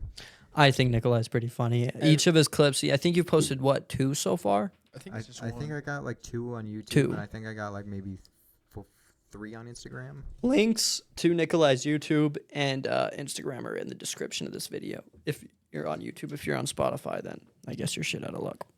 Go to YouTube and find him if you're on Spotify. Go to YouTube and find them. It's a free service. So. Yep. Alex, like, what do you mostly consume in terms of content? Like, are you Yeah, a big dude. movie guy, TV show guy? Like, what kind of Do you genres? watch more YouTube? I'm a than big anything? YouTube Okay. guy for sure. Me I too. I Yeah. can see it in you. Like, I see it because most people nowadays, especially, just watch YouTube. Yeah. What is your type of shit on YouTube? So I like to look at like games and stuff. Like, Yep. but I don't like to watch people play the games. I like to Learn about the game. Learn about the games, like the files and stuff that was Mhm. cut. Yeah, Glitches, yeah. stuff that can make you move faster. I like to Yeah. move faster in my games. I like to speedrun them and go through. And then I like motorcycles and cars. So it's other than that, it's a bunch of motorcycles and cars, rebuilding a motorcycle. Oh, you're rebuilding a motorcycle I'm not currently? Oh, personally. okay. But you know No. someone and you're helping him rebuild it or something? I or- watch videos on. Oh, okay. Yeah, do you plan on one day buying a motorcycle? I do, and- next summer for you, sure. You definitely should, man. What Oh, kind of that'd be bikes cool. are you looking into? I'm looking at a Ninja 650 for sure. I don't know shit about bikes, but I'll Me throw up neither. a picture of it right now. But I mean, that's pretty cool. How much would that run you? It's about $9,000, brand new, 2024. Damn. That's I mean, not bad. No, it's not bike, bad at that's That's all. not at all. bad. Fuck, dude, side by sides run like fucking 6-7 times that, Yeah, dude. literally. That's not bad for a bike, and you know how to ride bikes, obviously. No, obviously not. No, really. I've been looking into it, learning, watching Okay. videos. I mean, my so s- when my you first stepdad get has a on, bike for when you first get on, you'll know Yeah. the basics, so you won't fucking like definitely do it on like a private closed Oh, yeah, I'll track or something like that. well, like probably some either- dirt little track where you can just go. I'll take it up either on my road or Yeah. an abandoned school up on There my Up you where go. you live is pretty Yeah. good. There you go. Yeah, I mean that's definitely the best way to learn for sure. Cool Alex, shit. what are your dreams in life? My dreams in life. Yep. Yeah, what do you want to do? What do I when, want to do? when you're older? Alex, how old are you, really quick? I'm 19 years old. 19 years old. When you're older, what do you want to When do? I'm older, what do I want to do? I'm not entirely sure. I mean, I want to go back to school for sure. For what? I mean, I went for biology. I'd like to get that biology degree. Okay, It's that's No, I- admirable. I like that. I can take that anywhere, but I do have a job opportunity coming up down in San Antonio. So Oh, really? You- what? You, were telling, yeah. dental manager 6. Damn. Yeah. That Dentists bio- make a shit ton of money. that biology degree would fucking Yeah. help So with the that. biology degree is to go to dental school, Okay. but for the time being, go down there and work with my uncle who is a dentist and my father who is a manager down there. Make money, be able to afford school this time, and go through with it. That's nice. It's crazy how fucking expensive college is. Oh, yeah. It's crazy. It's insane. It's a scam. That's what it is. I mean, I dropped $2,000. My mom dropped $1,000, and that's on top of student loans. Yep. Yep. So Yeah, that shit's yeah. wild, bro. It's just absurd that like America doesn't pay it's for your mainly the education. housing. Like, I mean, those dorms are Mhm. expensive. Fuck yeah. And Like, the thing is it's like more they than- make you live in those dorms the first 1 or 2 years. I know. No It's the matter first what, year you have to yeah. live in those dorms, and I mean, it's more than the tuition is Yep. to live in those dorms. It's like, dude, you'd be paying like fuck a tenth of the cost if you were just renting your own place somewhere Exactly. right by I the mean, school. My dorm that I had was barely anything. They fit 2 tiny ass beds in there, and my roommate and I, we tried living in there most of the time. He was gone most of the time, but we tried living in there, and it's just like bumping into everything. There's not enough space to put all your stuff. Because you have 2 people living in a room that's like fuck probably like half the size of It was this. If you like take from this carton to that mirror, Yep. yeah, this was the Yeah, that- size of my And dorm that's room. insane, dude. Because like think about like 2 people each coming to college. They got a lot of shit. You know what I mean? Yeah. And I mean, it's crazy that they expect like 2 college kids to just live together in a tiny ass room. Like, you're college kids. You obviously have other shit. You obviously would rather live alone Yeah, so you can do shit by yourself. Like, bring girls over and stuff like that. or at least have your own room. Even that. Yeah. Like, have I your know- own room. I know Montana Tech does private dorms. Yeah. But that Dylan also probably does costs stuff way like that more too. than Probably staying. like triple fucking Yeah. quadruple the cost. Yeah, it's crazy. Yeah. I mean, I paid $2,000 to stay in my dorms. It was $2,000. The tuition was like a grand. Yeah, that's wild. absurd. And Absolutely absurd. How much do you think you would have paid a total if you went the full 4 if I went years? the full 4 years, I mean, I went to a college where it was cheaper than most places. Yeah. So the $2,000 to stay there, and then whatever rent would have been if I would have stayed, if I wanted to find a different place. But $1,000 each in tuition, like $1,300 about. I can't do math right now. Probably So like 4 at years least for- what 10, But, like, 20 grand 10, a 20 year. grand for cheap school. Yeah. Not a year. It'd be for like that Not a full year. 4 years. Yeah. But like for the 4 years. And that's crazy, dude. Because like you get out of college, like fuck. I think I saw a statistic recently about like only like half the people who come out of college with their degrees are able to find a job within like the Oh, first yeah. year of coming out of college. You know Well, what I mean? a lot of these places that require a college degree are also looking for people Who with have experience. and it's like I just got done yeah. with fucking college. You just got done with college, and you're looking to get this experience, and they're not going to hire you Yeah, because you Because don't you have don't have experience. an experience. It's like a Yeah. little fucking paradox. It's like, Exactly. okay, either like I have to go to college to get this job in the first place, but then I have to have experience, but the only places that will hire need experience. You know? It's fucked. Which is rough for sure. Yeah, it's definitely tough. If you run this country for some reason, or run any college, fuck you. Fuck you. Fuck you. Clint, flip off the camera. Fuck Fuck you. Fuck you. Indubitably. Everybody wants like hardworking people in this country and say fucking, oh, young people are fucking, they don't want to work. It's because like, fuck, dude. It's like we can't, dude. The only jobs you're able to work fucking are like shitty dead end fucking jobs, and like the only good jobs out there, people want experience and a fucking degree, but like You can only have one of those at a fucking time. Exactly. You know what I mean? And like you literally have to lie on your fucking job applications to fucking get a job most of the time. And a lot of jobs don't even pay you enough to make Exactly. like pay your bills and stuff like this. So you have to get 2 jobs. I mean, Luckily, yeah. What is the cost of living now? Since 30, 40 grand. 2020, Like, since yeah. 2020, the cost of rent has quadrupled. I'm not too sure about this, but I'm damn near close. I'm pretty sure. Quadrupled. The amount of money it costs to be a homeowner has tripled, but the income wage, like the minimum wage, has only increased by like $3 or $4 since Yeah. like 2010. And that's insane. It's insane. Like things don't equate, you know what I mean? And it's Yeah. just because like during COVID, I remember a bunch of people, like everybody remembers this, like a bunch of small businesses had to close, start going through massive companies like Amazon or fucking Walmart, there's that, right? And contribute to their monopoly. And then fucking right now, like I live in Butte, right? Like we all live in Butte. Yeah. Fucking this small dingy little town in Montana. Dead end ass town. Right? And during COVID, a bunch of people couldn't afford to like have their rental properties anymore or like own their houses, so they sold them. And the highest bidder was always this place called Centena Property Management. Right? Centena Property Management, look up rental properties in Butte, Montana. You will get either apartment complexes, right, like the Legion, or you'll get places like property managers like fucking Centena. Centena owns most of the rental properties that are outside of apartment complexes within Butte, Montana. do you know? And during COVID, they bought up almost all of them from the people that had to sell them, right? So they have a monopoly right now on rental properties. Little tidbit as well. Do you know who invests and basically runs Centena? Who? BlackRock.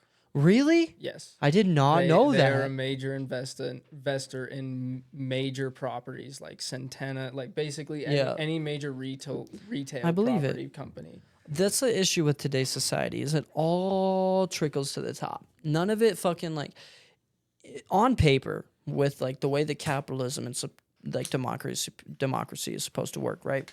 Is it's all supposed to trickle down to the bottom, right? Like these big players make money, pay their taxes, do this, do that, and fucking it all trickles down to the bottom, right? Like it's not supposed to work like communism. The harder you work, the more you have. I totally believe in that.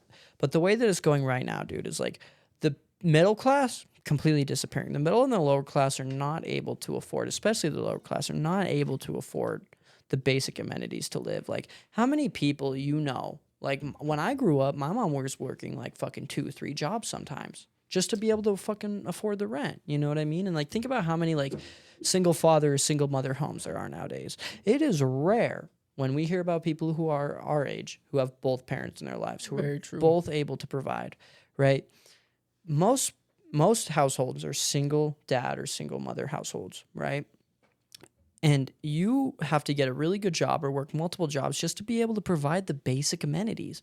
My mom's been working 2 jobs for like off and on like the past fucking like 20 years of my life just to be able to provide for her family.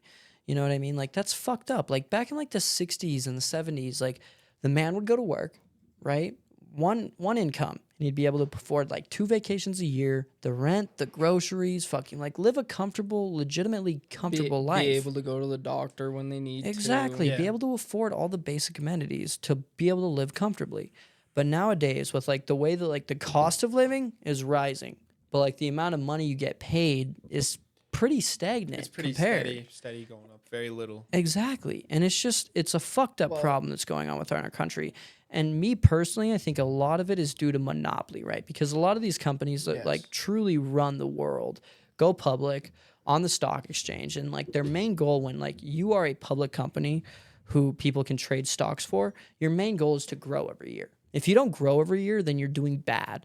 You know what I mean? So they're incentivized to make more money each year, cut costs, right? And that's why like shit like food and shit is becoming more unnatural, more natural fucking preservatives, more unnatural preservatives, I mean. And like everything's just becoming about money. Money, money, money. Like how can we increase this profit margin on what we're doing? And like And it's fucked.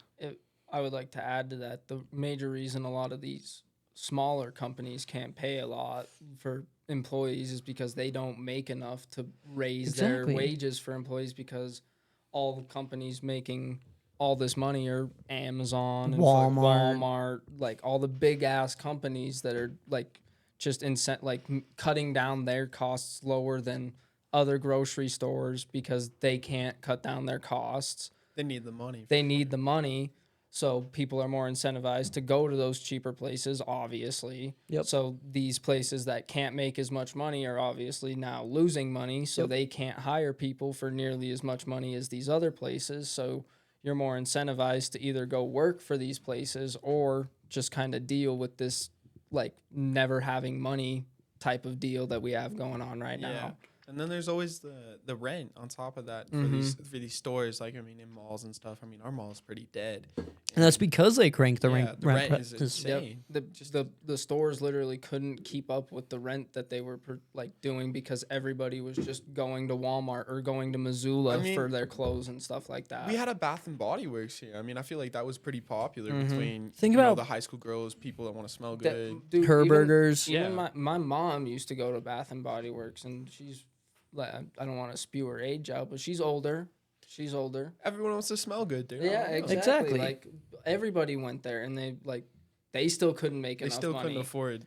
I'm assuming it's the rent that drove. When it. a company like Kmart goes completely bankrupt, Yeah. right? Like Walmart's like second or third Hastings. place competition, Bob right? Ward's is now going under. Yeah. Exactly. And within the next like 10 to 20 years, if things don't change, which they probably won't because we're on a certain course right now that requires a lot of drastic change to get us out of that, we're going to see a lot more like smaller stores, like places we think are like fucking like they can't fail, right? Yeah. Like places that have fucking stores everywhere are going to fail due to these places like Amazon, Walmart. Like we are living in the time of like the death of the mom and pop shop. I'm trying to think. There's a movie or show that there's either like an episode or this whole like segment based on like a time where like think of Apple, like basically think of if Apple owned everything, if they owned grocery stores, supermarket, like malls, all that stuff. Like I watched a movie once where there was a like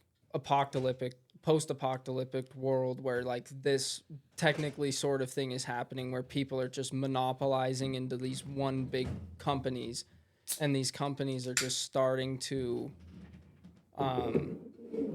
buy everything, and eventually like like little mom and pop shops like we have, and like Mr. Dogs right up the street Yes, sir. is rated one of the highest restaurants in the United States.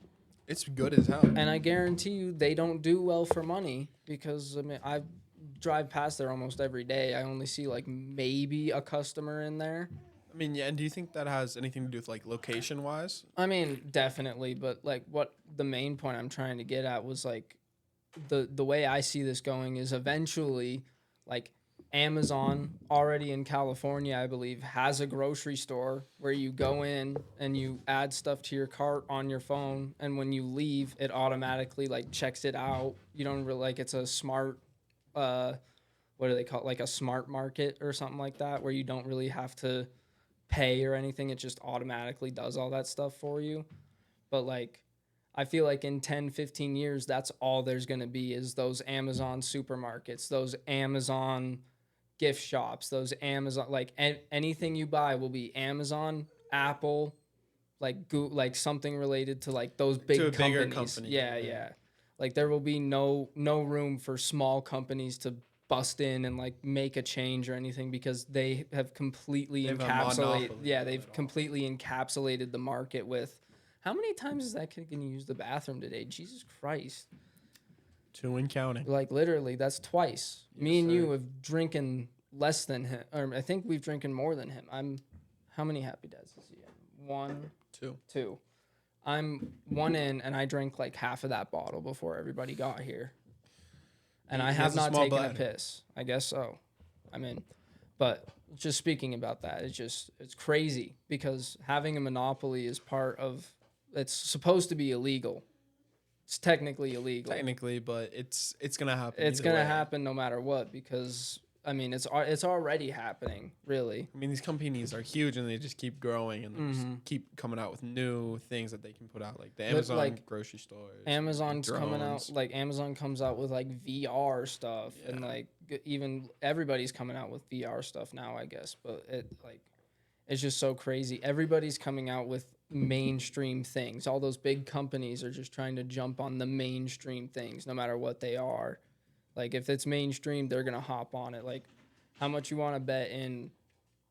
I don't want to put like a certain date on 10 years. Amazon will either have a computer, like a PC you can buy, and you can like play like games on it that are Amazon games where you have to like buy this Amazon sort of store thing and Like buy, a Game Pass like type thing. exactly like how Microsoft does with Yeah. Xbox and stuff. They'll have their own little thing like with that, and like it's just so crazy because like I can see it going that way. I mean, I really hope it doesn't, but I could definitely see it going to that.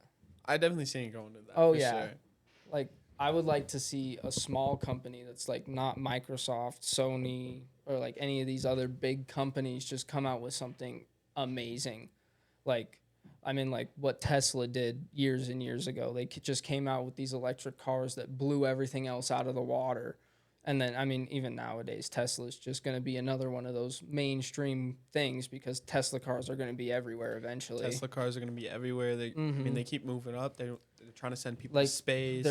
They're going like Elon's going crazy. I'll give him that. And I mean, Elon from what it sounds like, and I've never met Elon obviously, but it sounds like he thinks what he's doing is really good, and I respect that at least. Did you know he's in control of like 80% of the satellites up in space right now? Yeah, Really? he owns basically all of space. Well, because there are all those. Not even close to all No. this space. No, but he like any part of space that like NASA has a part in, he also has a part in. What's that internet shit he has? I can't think of the name of it. Fuck. X? No. Starlink. It's something different. It's his internet. My fucking- parents were gonna get it. Oh, like Wi-Fi? Yeah, I can't. It's Starlink. Starlink. Thank you. All those Nikolai. Starlink satellites. That's most of the satellites up orbiting the Earth right now. Mhm. Is that shit? I think they all go in like a line, right? Yeah, well, Yeah. I think the theory is that you like over in space, they'll be lined up perfectly over the entire world to where everywhere they're directed, you will get internet, which will Yeah. assumingly be everywhere that there's land. Have you seen them up in the sky? No. No, you can't. I doubt you have. can see them. I have definitely seen them Really? up in the sky. There's just a line of bright lights. They just practically look like stars, and they're just in a line. They're going. I saw it out. You know that exit to Whitehall? Yeah. Yeah, I was out on there and with one of my ex-girlfriends, and we were, sitting out there, and we looked up in the sky, and we just see a line of what we think is stars at the time, just going in a straight line. We're like, what is this? This is crazy. This is insane. Afterwards, we looked it up. It's the Elon Musk satellites going around, Yep. and it was pretty cool.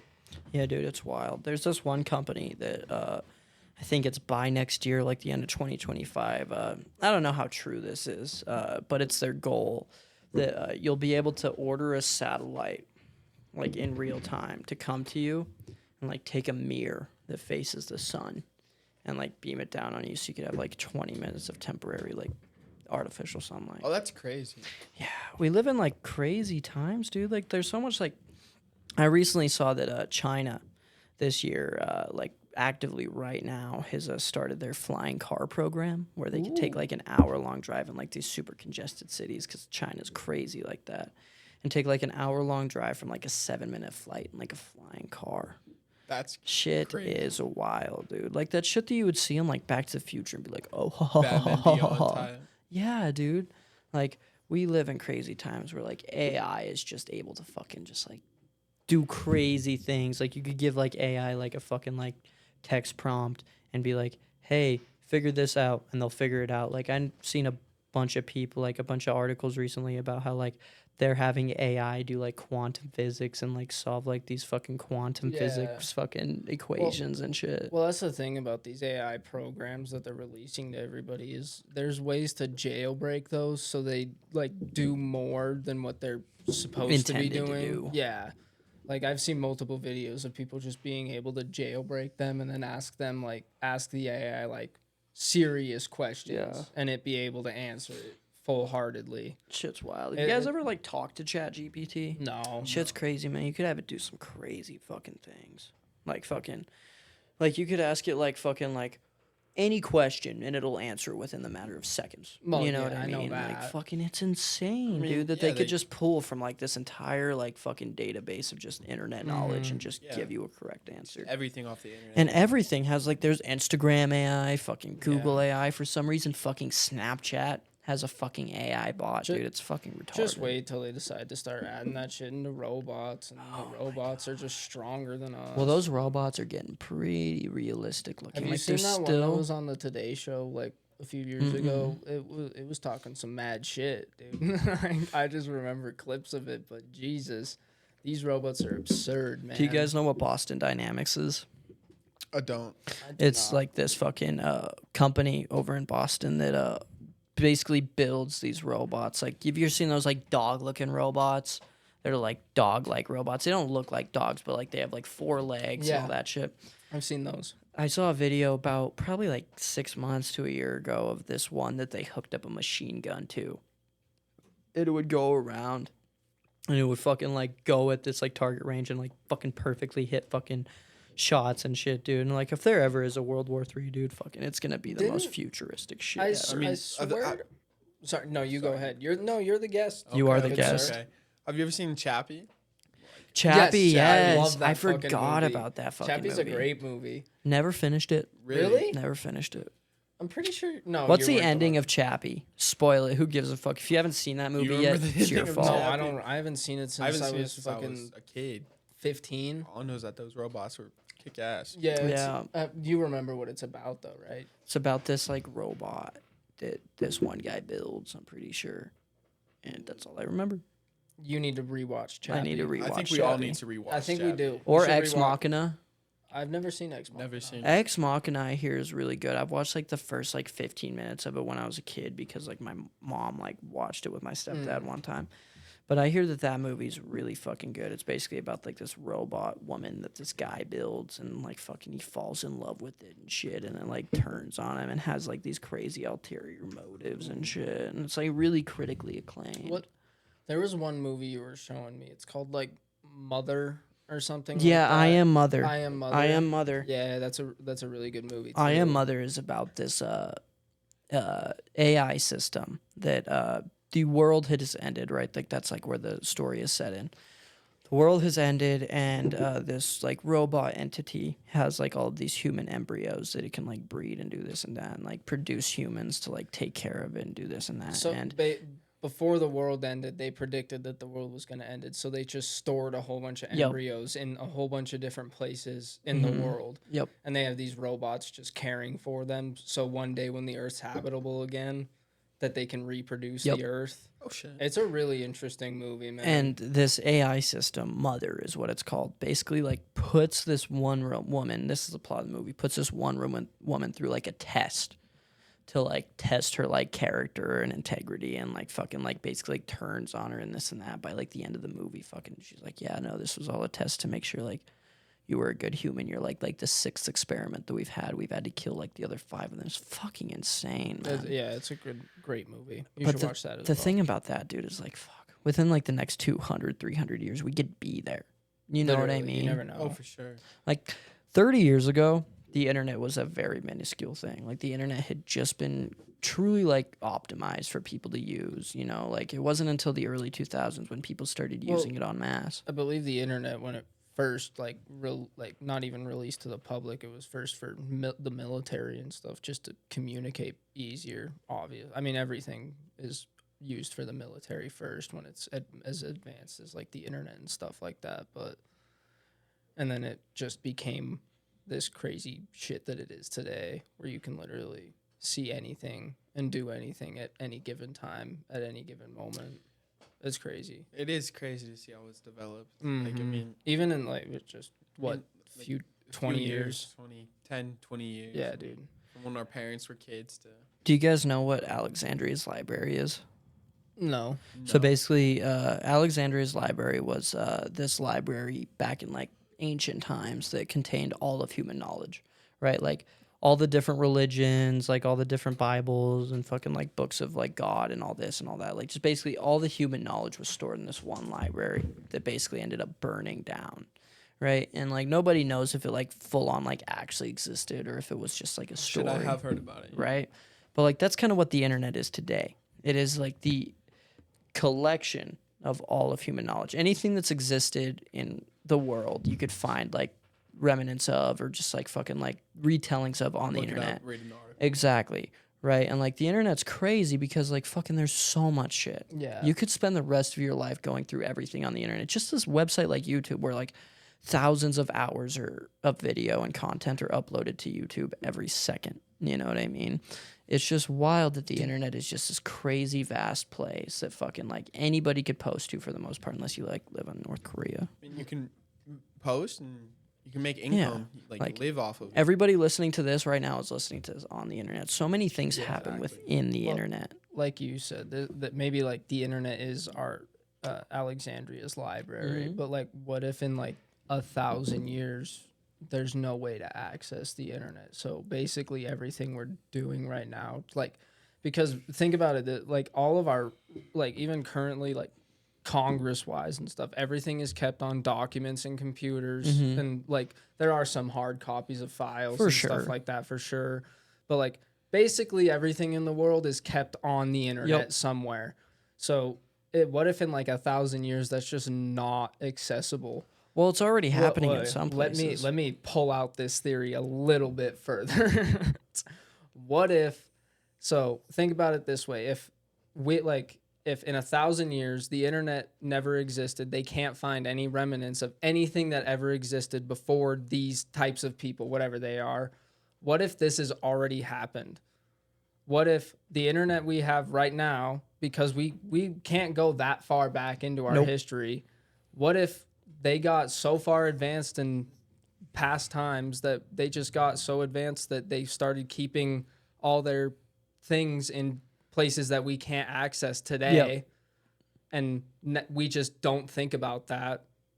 And what if we're just repeating the same circle over and over and over There's and a over name. again? There's a There name is a for name that for this theory. where like we have gotten to the point where we are now, and like time has just passed so much that we've gotten to the point where it's hard to find remnants of it. Exactly. Right? Because like think about like all the shit that we have today, right? Like if society crumbled today, most things would fucking just like disintegrate into like dust that you wouldn't be able to like look at. You know what I mean? You'd be able to see remnants of maybe some buildings. Yep. Maybe.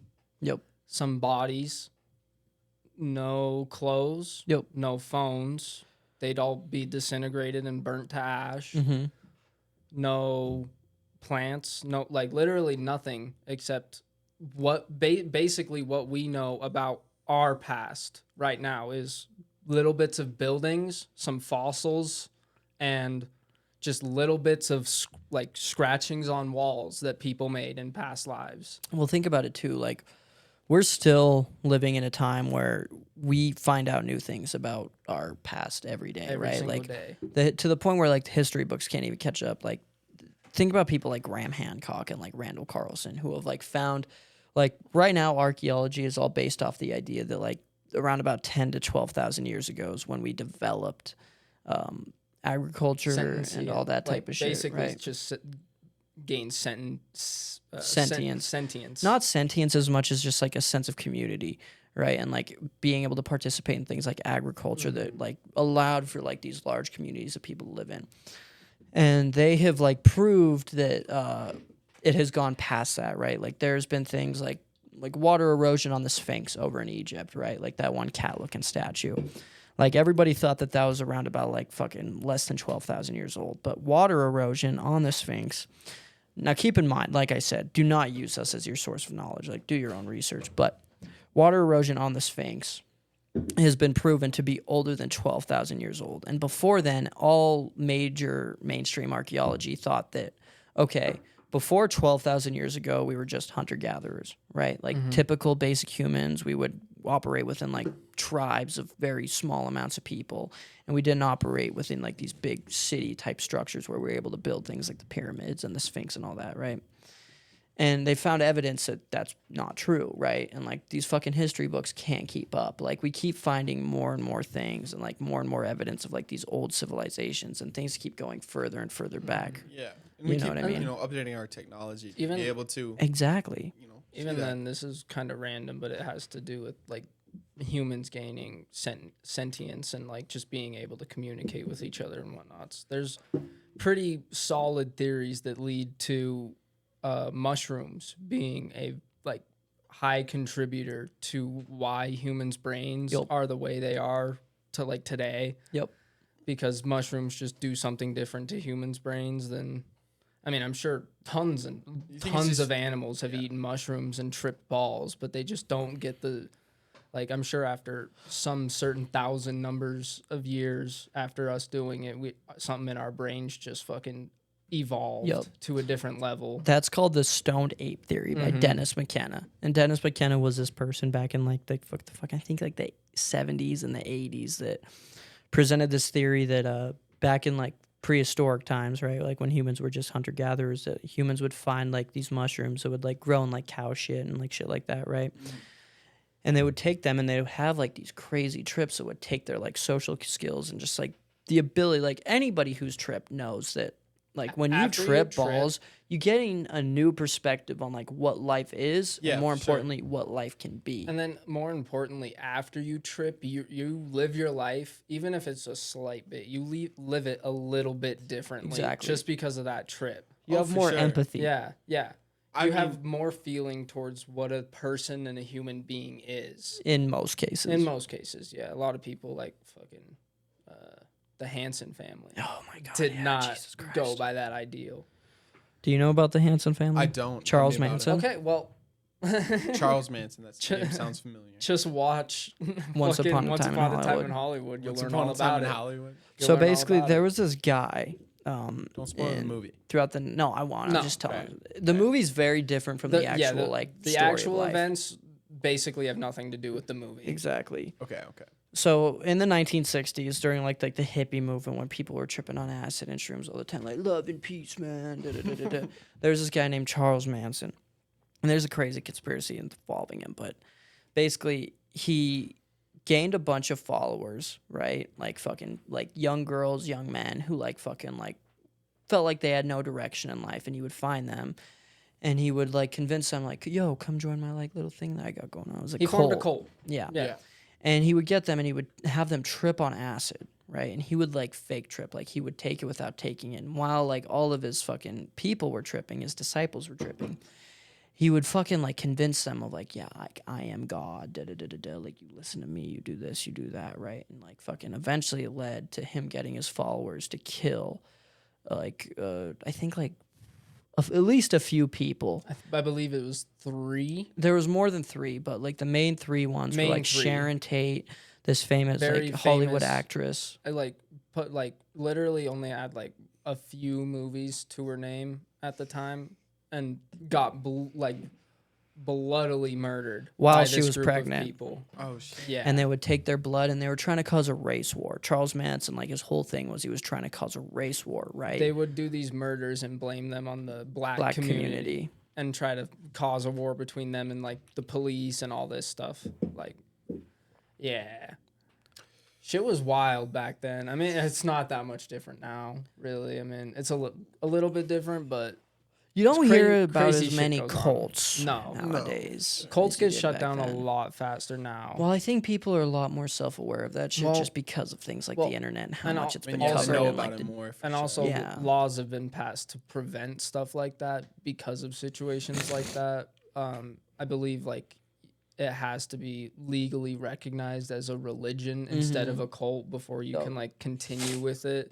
And even then, there are some religions that get away with some crazy fucking shit, dude. like Scientology. Like Scientology gets away with some absurd things. I've heard Tom Cruise fucking when people disobey in the Scientologist Yeah, I told- church will like come out and like hit their hands Yeah. with rulers and shit I- like a nun. I heard Like a hi- nun. I Like a heard- nun. I heard his preferred method of like just embarrassing people in Scientology is just yelling yelling at them.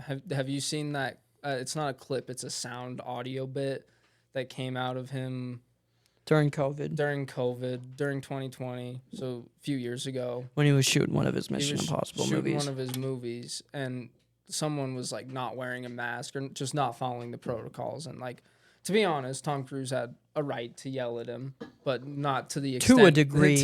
not to the extent that he fucking yelled at him. You know, He could have been a lot more chill about it. it was just absurd. Because He went off on them, dude. I did a little more research into Scientology after that too, and found out that like Scientologists, like they believe in, like if a Scientologist says something they're not supposed to, they believe in you being able to go embarrass them publicly. So like, the one thing I think of is the Will Smith and Chris Rock ordeal that happened Oh yeah. a few years ago at the Oscars, and like I was just like, that could be it, like a public embarrassment of a like one Scientologist saying, "Don't fucking say that, dude." You know, you never know though. Will Smith has come out and saying he's not a Scientologist, but you never know. You never fucking know. Never. When you're that rich, you never know. You can do whatever you want. Exactly. Like Will Smith's been fucking rich since he was 20 something. Something Yo. with the rap in the movies. Yeah, like he's Fresh been Prince rich, of Bel Air. he's been rich as fuck forever. That was So a very great show. I fucked with that total- show. Nick at oh. Night, shout out. love that show. But you could totally believe that someone like that with money like that at a young age is completely influenced by something like that. I mean, yeah. I mean, take your money, do whatever you want. Exactly. I mean, I've had a friend who has money, and he did whatever he wanted with it. Oh yeah. Guns, drugs, people. We have friends like that. You don't. It's weird. Some kids just get like free money. Yeah. It's hard. There was this one kid, I can say the kid who was affiliated with him's name, Dean. Okay. Who fucking, You can say that name. I know who you're talking about, and I'm like, don't say that. So there was this one kid that our friend Dean went to college for a few months, and he was friends with this one kid. I could say his first name because fuck it, he's probably never gonna listen to this if he does. Like I'm just saying the first name, but there was this one kid named Henry, right? Henry. Common name. Common name. Very common. And he was like a hardcore drug addict, fentanyl, this, that, the other, right? And his family was loaded, right? Like this kid, from what my friend Dean told me, drove like a fucking nice ass fucking BMW or Mercedes, right? Like fucking every single day. Like I've seen videos just fucked up out of his mind. Like his parents lived down in Florida. This kid was from Florida, which is already a red flag if you ask me. And you would just fucking like, his parents would send him money to just fuck off. And they had so much money that they would just let him fuck off, right? And like just didn't give a shit. And he would just use that money to like fucking do fentanyl, fucking pop fake perks, do this, do that, you know what I mean? And just get fucked up all the time. Like literally just going to college for the college experience, none for the education of the degree, right? And just like get so unbelievably fucked up. Like kid had to get Narcan like fucking probably at least 20 times in his life so far, dude. And fucking I just remember hearing about that and just being like, damn, dude, like it's crazy like what the people who are used to having money decide to do. You know what I mean? Yeah. Mm-hmm. Because like I feel like people like you and like us like fucking just like sit there and they're like fucking like, oh shit, dude, if I had money I'd be doing this, I'd be living this productive, like I'd be doing this, putting it towards that, putting it towards this, right? It's so crazy like when you're used to money you don't think about any of that. And you're just like, fuck it, I'm gonna just fuck off. You know what I mean? I mean, Like, yeah, you always have that income. Yeah, 'cause, Exactly. Like, at any point, you could just fall back on that. but when you like grow up fucking like poor or like middle class to where like you didn't just have like a disposable income all the time, you think of like, fuck, dude, if I had this money, I'd do this and I would do this and I would do that. You know what I mean? Like fucking, it's always like the You're gonna fucking take it like, somewhere. it's always like there's always like that like nepo babies and like trust fund kids who would like fucking like just fuck up their lives. Like the fuck, I forget his name, but like one of the, like the richest people of all time, like forget his name, like something Vanderbilt or some shit. Basically, like established the railroads across America, right? Like he was one of the main guys.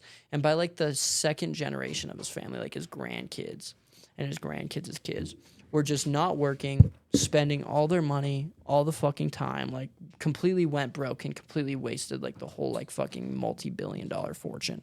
What did they use that money on? Probably like drugs and partying, dude. Partying. There's this one dude who won the lottery back in like probably like the 2010s. He was like this garbage man, dude, and he won like $10 million and he spent it all on like hookers, coke, gambling, all that. Spent all of his money in like a year and had to go back to being a garbage man. He got interviewed like fucking a few months after. I and think I saw. what he saw a said video on was, that guy. if I could do it all over again, I would. You know, Yeah, I like mean- no regrets. Which, like, I don't know. None of us know what it's like to just have fucking millies in the bank account. Like, Yeah. so much money that, like, okay, I have to do some really crazy shit to, like, fucking spend this I mean, today. you don't have to think about your grocery bill, nothing like that. Exactly. Just spend your money on whatever Like, you you want. could just fuck off. You know what I mean? Like, I'm sure the temptation much more is there to just fuck off. You know, it's crazy how money can change people and, like, what they do with their day-to-day lives. Yeah, and then do you think these trust fund kids or these kids coming out of rich families and they get into these drug addictions, whatnot? They grew up not knowing what they looked like because we all know what they look like. People that Yeah. are, having an issue with addiction or They probably walking don't around have the a lot of streets. self-awareness. Yeah. You know, they're probably just like in this cycle where like all they know is just like fucking like, oh, I have like this amount of money like fucking each month, and they're just gonna fuck up their Just gets lives. transferred. Like this one kid we know, like fucking me and Clint, fucking he gets a certain amount of money Yeah. each month, like an amount of money that if I was making each month, I would be able to completely change my life. Like I would literally pay my homies to just like do this type of shit with me, Clean you know, my and make kitchen. content and like this type of shit, you know what I mean? And like really like pursue something different. But like he's used to it. So he just fucking fucks it off. You know what I mean? And he doesn't have any goals in life. Like when you already have what most people are trying to like achieve in life, which is a lot of money, right? Because we live in a capitalistic country. When you already have that, it is so much harder to have goals, I'm sure. Because like what goal is there? I mean, You know what I Literally. mean? What are Like you gonna do? You and I are sitting here doing this because it's fun. You Yeah. know what I mean? We But at wanna the do same it. It's fun. time, we have somewhat of an invested interest in it becoming successful. Not just successful in terms of like how it makes us feel, but financially speaking. You know what I mean? Like we didn't grow up with fucking money just thrown at us left and right? So we have goals in different ways of like, okay, like we can make money doing this, like we want to do it by doing something that like we love and enjoy doing. But it's still like a financial interest. And when you already have that goal accomplished without even having to try anything, I'm sure it's a lot easier to just become like a fuck off and just like Oh yeah. do whatever the fuck you want. And like most of the time, whatever humans want to do is mostly just like impulsive, stupid shit. Like fucking do drugs or become an alcoholic or fucking just like be lazy and just sit at home every day, right?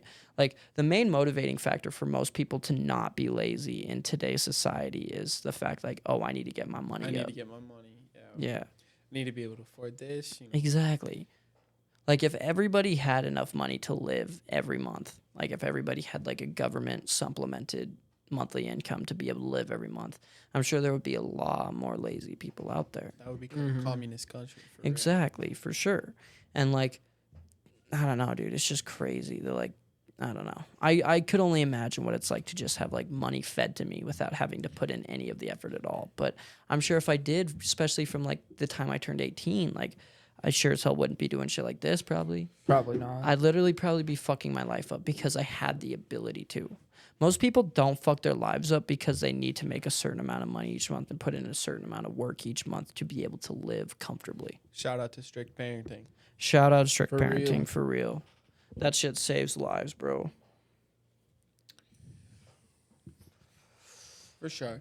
Alex, Yes. if you were to run for president, would you be Democrat or Republican? Or bipartisan. Republican, probably. Why? Because I'm cool. You a big gun guy? I am a big gun guy. I do like my guns. for Yeah. sure. How many guns you got? One. Really? You have a Wow. gun? I do. What's the gun? 30-06. Do you? Is it like for home defense? It's for hunting. hunting. Yeah. You go hunting a lot? I haven't in a couple of years. I think the last time I went hunting was my freshman year of high school. Mm-hmm. But it's always fun, get out of internet and everything. Yep. You go out. No service. No service. There's none. You go out into these mountains. It's snowy out. Sometimes you have to help drag an elk out, a bunch of trees on a sled that a truck's trying to pull out, and it's a pain in the ass. But at the end, you still got good food to eat, and it's always fun. For sure. I I grew up mostly just fucking hunting all the time. Like that's like all I was a straight up little hick growing up. And I stopped hunting around the time of like the last time I went hunting was probably like about a year after I graduated high school. It's been about 3 years. And like I don't know, dude, like it's definitely nice like being able to go out and fucking no service, not being able to talk to anybody even if you wanted to, and just kind of being able to like I don't know, live like somewhat type of an old style life. Like, you know, like It's- guns, all that shit makes it feel like cheating to a It's certain Guns, extent. animals. It's how Yeah. you're supposed to live, you know. Exactly. In the you know? woods, getting like, your own food. You're I mean, earning it's it. always Yeah. pretty too. It's Mhm. Oh yeah. always a gorgeous. even in gorgeous. the, even in the fucking middle of winter when it's yeah. 5 degrees outside, negative You're even sitting most in a of the little time. burrow that you dug out of the snow. Literally, and you're just trying to stay warm, but it's always so beautiful. Always. That's one thing I'll always appreciate about this state is it's so fucking pretty. It is. There's so much just like untouched land. Oh yeah. You know, we're like, and it's gotten worse since I remember yeah. when I was a kid. My grandpa, like I would always go hunting with my grandpa, and he had like this little like GPS thing that would tell us like what land was like state owned that we could hunt on, or like what land was private. And I remember ever since like growing up, each year more and more land private. Everything's going under private. Everything's private. But I remember when I was a kid, man, like most of the places you drive by, it's like, oh, I could shoot something here. Like this is like land that like all citizens of Montana can use. I mean, especially with these like people that own land that like just have farms and stuff. Yep. I mean, they let you go and hunt on that, but a lot of this land is being bought up just by the state, and it's just you For can't no hunt on it. You reason, can't talk literally. to the owners. You can't ask them if like, hey, can I shoot a deer on your property? You know, take it with me. Because a lot of these people, you go and you ask them, they'll be like, hey, As yeah, long for as you- sure, man. the As long mo- as you're you don't shoot my livestock or you know you're respectful of my property, you can go ahead and get your deer and get out of here. And you got a lot of like super rich out of staters. Like there's this one guy, he was the owner of CNN for a long time, like Ted something. I can't remember his last name, but he owns like the largest herd, like the largest private herd of bison in like all of the world, Really? right?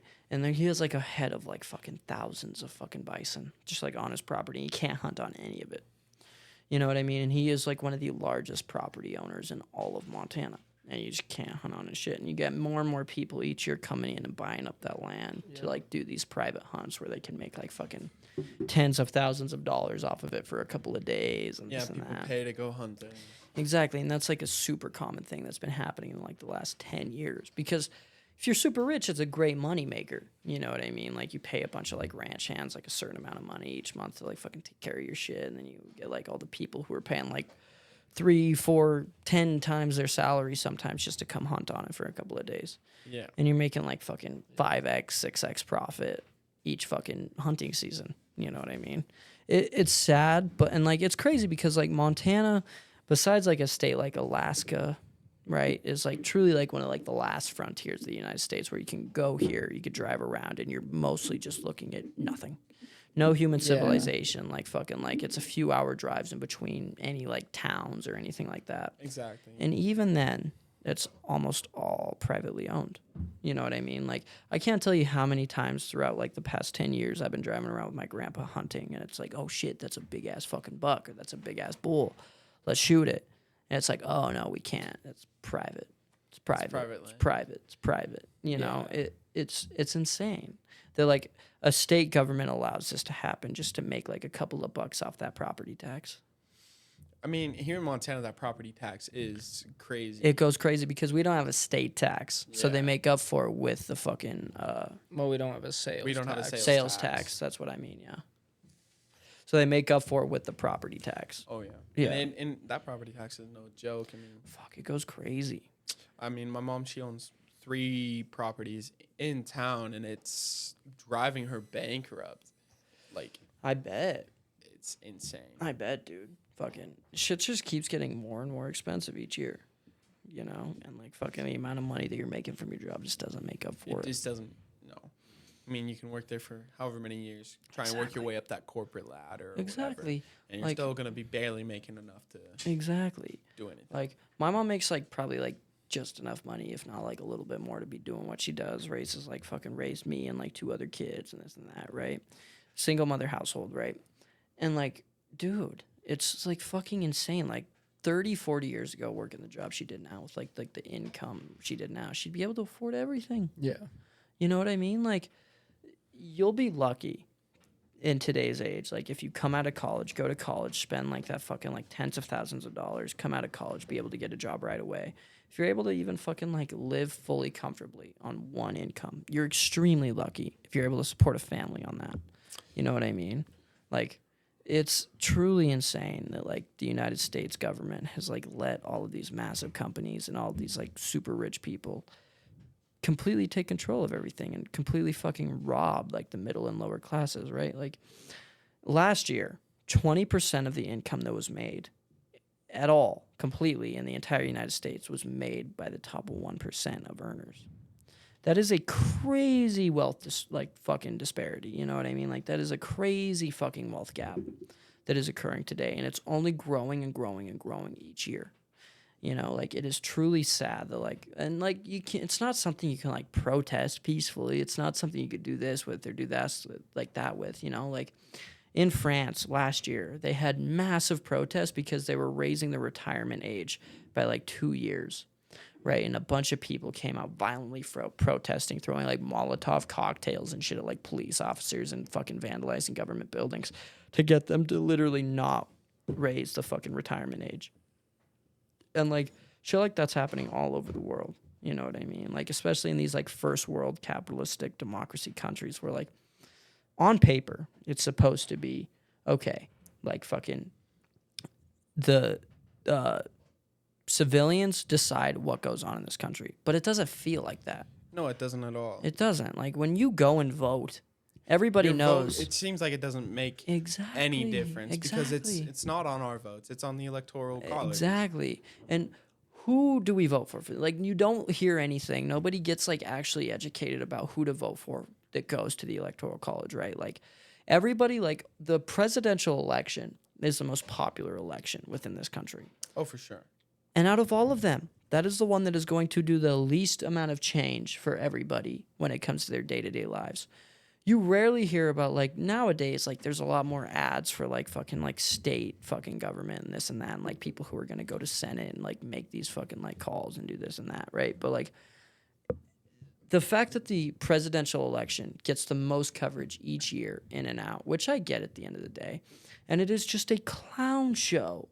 Like, you get, like, the worst fucking candidates each year. It feels like a fucking episode of Family Guy, dude. It does. I mean, we got people talking about people eating dogs and stuff. Yeah, and we have people that can't even walk on their own. Exactly. And it's like, why are these the people we've been given? You could talk to anybody, Democrat or Republican. It's like, yeah, I probably would have chose somebody different. Yeah. I You know mean, what we I don't mean? have any good characters. I guess. Exactly. It feels like freedom is an illusion here, and I'm not trying to say that in a way to like be ignorant too, because I know in places like the Middle East, like where like little girls can't go to school, or like people like places like North Korea where you're not even allowed to have like access to the internet or like the rest of the world, You cannot right? speak against government. But nothing. you shouldn't compare shit like that. Like, in today's society, within the United States and a lot of other first world countries, freedom is the illusion. You know what I mean? Like, truly, at the end of the day, these people are in power. They're going to do everything they can collectively to make sure they retain that power, even if that means fucking lying, scamming, and fucking over the general population of this country. And it happens every single day. And more people are waking up to it each day. Like, you see, like, the media lies and this and that, and fucking BlackRock owns everything, and, like, all of these other general things, like, everybody hears about. You know what I mean? But it just keeps getting progressively worse. And, like, what can we do about it as a people other than, like, revolt in a violent way? And why would we want to do that when they have fucking Apache helicopters and fighter jets? And nukes that they could just drop on us at any point Exactly. and end it all. Exactly. And all these super Yeah. rich people have crazy bunkers. Like, you look at Russia, like, there's, like, this entire fucking conspiracy that, like, over in Russia, in the past, like, 10 years, there's been, like, this super massive mega bunker that can hold, like, 10,000, 20,000 people. I might be a little bit off on, like, these details, but super secret fucking mega-sized bunker that can contain, like, all of, like, the fucking rich people in the country in, like, a little, like, city that's underground and could survive a theoretical nuclear attack, right? Like, shit like that's happening all over the world. Like, you've seen recently, like, fucking Mark Zuckerberg, Jeff Bezos are building, like, these crazy fucking, like, mile deep bunkers over in Hawaii and fucking this and that. It's like, why are you doing that? what kind of fucking inside knowledge do you have? Yeah, what's going on? Like, what the fuck is happening behind the scenes that only you guys get to hear about that we're not hearing at all? It's a goddamn episode of Fallout. Yeah, maybe they just Exactly. played too many Fallout games. Like, Yeah. anybody who walks around thinking that, like, these super powerful and rich people care about them is insane. All we are numbers and statistics. That's all we are. We're a paycheck is what we are. That's it. Like, we give our money each month that we earn to fucking this and that. Like, why do you think they go so hard on drug dealers and, like, this and that and fucking, like, people who, like, don't pay taxes? Because they don't fucking pay taxes. Because they don't pay taxes. You know what I mean? Like, they legalized weed, no problem. Fucking 10 years before they did that, they were locking up people, giving them 5-10-year sentences for selling weed because they weren't paying Exactly. their Now taxes. these people are coming out and realizing, like, hey, weed's legal now. Yeah. And even then, the one thing that is taxed in Montana is weed. Yeah, it's crazy, dude. Yeah. The amount of money, like Colorado came out of its bankruptcy within, I think, the first year of legalizing marijuana. You know what I mean? Like, they have complete and total, like, they're not doing it because it's like, oh, guys, like illegalizing weed is wrong. Like, it's a fucked up thing to do to people. It's like, okay, guys, wait, how much money could we make off this right now? How much money? A lot, because everybody wants to smoke some weed. It's all numbers. It's all financial. It has nothing to do with morals. It has nothing to do with anything. That's why I don't vote. Everybody's realizing the same thing they realized before they ended prohibition is that it just makes them more money than it does if it was illegal. Illegalized. Yeah. And I mean, I'm sure one day it'll be the same with like shrooms and stuff like that. Who knows? But I think psychedelics would be recreational. Mushrooms are next, for sure. mushrooms are definitely next on the tier list. Mushrooms I mean, have already been it. decriminalized in places like Denver. Well, and that's the thing. Even in like pot shops and stuff, you can buy the fake mushroom gummies I mean, and you can do stuff that. like that, and they work. Do they? Yeah, I've had. You got to take a lot of You them. got to take like 6 of them, but they work. Okay. They're not like actual shrooms. No, you know but what I mean? you feel different than you do off weed, and like it's a weird kind of high because you feel different than you do off both weed and shrooms. It's like a weird in between of the both, but it's nice. I'm not gonna lie, but what I'm saying is like 5-10 years from now, they'll be pushing for mushrooms to start being legalized in shops and stuff like that. 100%. Because think about how many people are like doing psychedelics now. You know what I mean? Like, Compared to even fucking a few years ago. yeah, it's the same thing that's gonna happen with weed. I think acid will have a lot harder time. Acid's probably, Just because it's not natural. It's more of like a synthesized type of thing. Yeah. But It's not God grown. yeah, it doesn't come naturally without any like extra human help. Like, you got to do a lot of shit, a lot of like scientific ass steps to make acid acid. Yeah. Speaking of acid, Alex, have you ever heard of thumbprints of acid? No, sir. There is this crazy thing. I worked with this guy recently who kind of had like a crazy party stint throughout his early 20s, like hardcore, like went to rehab and all that, right? And fucking, he was telling me this thing about thumbprints of acid, right? Like, everybody knows acid, like liquid LSD that you get in like a little vial and you could like drop on your tongue or like drop on your eyes, right? But before it turns into that, it's a powder. It's a fine powder. And some people, the ballsiest of individuals in this life, will take their thumb, lick it a little bit, and stick it in the acid and put it on their tongue and ingest all of it. That is equivalent to roughly around about 1,000 tabs of LSD. And they would trip for days, like peak for days, man. Like, just completely out of it. People would have to feed them and fucking change them and this and that, right? Like, you look up stories on Reddit of people fucking like being permanently stuck in a trip for years on end, right? Like that, like some straight shit that'll perma-fry you within like 2 hours. You know, it's wild, bro. It's wild, like, how crazy you could get with that shit. Alex, have you ever done DMT? I've not, but I've been offered. Really? Yes. What made you not want to do it? Acid, for sure. I mean, I've taken 4 tabs in my life, all within the span of a week, and it made me feel horrible. Absolutely horrible. And, you know, I've been offered, you know, the plug's like, hey, should I get DMT in? Will you buy it from me? I'm like, no, I will not. I'm not trying to go even deeper into the psychedelic journey. Freaking kicking my ass, chattering my teeth, freaking out. Would you ever do DMT? No. No? Maybe. DMT, in my experience, between like all of the psychedelics I've done, which I've only ever done Molly once, which was kind of chill, acid a few times, acid a lot of times, mushrooms a few times, and then DMT once. DMT was definitely the craziest, but it was the easiest to handle because of how short the duration of the trip is. Right, I did DMT one time. I was, I think I'd like to say 17 years old. I had just gotten off this shift at this restaurant I worked at. And me and my friend went up to this spot behind the college to smoke.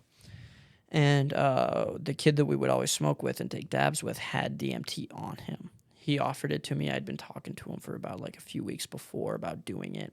He had it on him, and I was like, you know what? Fuck it, I'll do it. It was like 9 at night, right? Like dark out.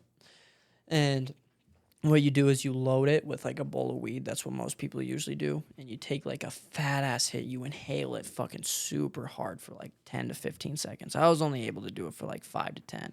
So I wasn't able to like necessarily break through on my trip, if you know what that means. And I was fucking like, I remember as I like exhaled, like I had him put on LSD by A$AP Rocky because that felt like the most appropriate song to trip to at the time. And as I like fucking did it and blew the smoke out and exhaled, I remember like the song going like super staticky and like zzz, like that, right? And like my vision would turn into like these infinite fucking shapes, right? Like these crazy like fucking like multiplying into each other. And it did that and I completely went dark. You know what I mean? Like I completely passed out. And it felt like I was on a rocket ship and I just boosted up. And like at the end of that, I was like in this like infinite nothingness. And in the center of that infinite nothingness was like an orb of my life. This sounds crazy. Like if you've never done psychedelics, like this probably sounds like fucking like some straight like fucking schizo shit. But I saw like this infinite orb of my life that just kept spinning. And it was a complete out of body experience, the only one I've ever had in my entire life. And I watched like my life spin and spin and spin. And like the funny thing about it is most of it was spent taking shits. Most of it was spent taking shits. You know, most people don't realize like how much time you spend on the bathroom throughout your entire life. But I remember like fucking being in there for like what felt like a lifetime. And I come out of it, dude, and just like fucking like with this like crazy sense of like euphoria and like where the fuck was I? Like, was I at, you know? And like this sense of like calmness. Just being like, fuck, dude, how long was I out? Expecting them to say like at least like an hour. But I was only out for like 5 minutes. Completely distorted my sense of time, my sense of person. Like I was not me for like 5 minutes. You know, it was wild. But out of all the trips I've ever had, that was like the easiest one to like recoup from and deal with. Like I was extremely peaceful. I was extremely like had like this sense of like self that like I was fully confident within and just felt like completely satisfied with my life and like the way I was living it and what I was doing. And most of the time trips make me think about that in like a negative way. Not a necessarily negative way, but like it's hard to become at peace with like what I'm doing when I'm tripping balls. I mean, when you come down from a trip, do you ever think like the future's moving too slow or time's moving too slow? In a way, necessarily. Most of the time when I'm coming out of a trip, the main thing that I get is just like this sense of like almost dread. I've always like very much not looked forward to the come down of trips like acid or shrooms. Like I always try to go to sleep before the come down happens because I always like get this like sense of dread of just like fuck, like I was on top of the world. Like as crazy it sounds, like I felt like I had like the universe's secrets for like an entire night, and then it just goes away. It's just gone. And that's like a hard thing to like cope with for me personally. That didn't happen when you were on LSD? No. I mean, it did happen when I was on LSD. It mostly happened on LSD. With shrooms, it's a lot easier just because, like I said, I could go to sleep before that happens. But with DMT, did not happen. Not at all. DMT was an extremely peaceful thing for me. Like, it was hardcore. I haven't done it since. I probably won't do it for, like, a good while till, like, my brain's fully developed. But out of all, like, the times that I've ever tripped on anything, that was the one that was the easiest to deal with after the fact. Okay. You know? Nice. Yeah. Yeah. Yeah. Yeah. I had a buddy who went on a DMT retreat. Mm. Like they go out for a weekend, and what they do is they got like shamans and stuff that are. Ayahuasca down in the Amazon rainforest. He actually it was someplace in Washington. He went to someplace in Washington. You know, I only knew about it because I held his streaks or whatnot. Yeah. But he went down there, and apparently what they did for the entire weekend was they took DMT, and they had shamans there to guide them through it, and they broke through. And he came back a whole different person. Better, for sure. But It's crazy how like something like that just gives you like a new perspective on life can completely like alter your course as like a person. I think a lot of people just need a new perspective on For life, sure. for sure. I feel like a lot of the people out there, like the fucking like Karens of the world, that just like are like clearly unhappy with the way that they're living their lives, so they take it out on others. All they need is like a really fucking strong trip, whether that be on like fucking acid Smoke or some shrooms, weed, maybe. some DMT, right? Just to like kind of give them a different perspective on like, oh, this is how I've been acting. This is who I am. This is like the feelings that I've been causing other people to Yeah. experience. You know, like the thing about psychedelics that I think rarely gets talked about when it comes to legalization level is the amount of empathy that it can give you if you do it in the right way and you do it with the right people in the right setting. You know, like I'm not gonna lie, like if it wasn't for psychedelics, I wouldn't be as empathetic of a person that I am. You know, like I wouldn't think about other people's perspectives as much because like there wouldn't be that inherent like want to do that or that inherent need to do that, because psychedelics force you to have that different perspective on not just yourself but the rest of the world. You know, and I think it can really like show you, okay, this is how my actions impact others, whether that be positive or negative, and this is what I can do to change that or to better that or to keep going with this certain thing that I've been doing or this certain way that I'm acting. You know, like I'm all for the legalization of especially shrooms, because I feel like acid's harder to handle than shrooms in my experience. Like it's different for everybody, obviously, but like shrooms, in my opinion, if everybody on this planet right now, like Joe Rogan has said this before, if everybody tripped on shrooms right now and had like a pretty crazy trip, the world would probably be a better place. You know, Most what I mean? likely, for sure. Right? Because most people can take that and like better themselves. There's some people out there, like obviously, like we were talking about earlier, like Charles Manson, who can take it and like use it for bad, right? But you could take any good thing on this planet and use it in a negative way. You know what I mean? But I think for the most part, psychedelics could do a lot of good for the world as it stands right now. Yeah, I feel like psychedelics would do a lot of good, for sure. What's your opinion on like legalization of like heroin, meth? I have kind of a hot take stance on like the legalization I also have of a hot drugs. take stance. I personally think that the legalization, right? Like when you look at like the legalization of weed, right? Like I'm just speaking from personal experience. That's all I have.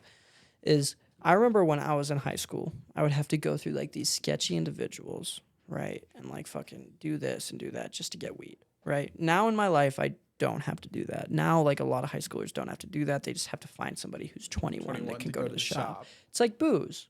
You know what I mean? Find somebody who's willing to do that, or like find somebody who has a medical card or this or that. I mean, it's pretty easy to find that person. I truly believe that if drugs were legalized on all levels, all across the board, like not legalized, but at least decriminalized, I think it would make the world a lot safer of a place. Because say what you want about the government and government agencies as it stands, but like I'd way rather have the government collecting money on like drug purchases than fucking some fucked up dude who has like fucking ego problems, who's fucking up to fucking pull a gun at you at any point just because you fucked him over, right? Like I knew a couple of kids who had gotten like fucking an AR-15 pulled on them by like somebody fucking trying to steal some weed from them to flip, you know?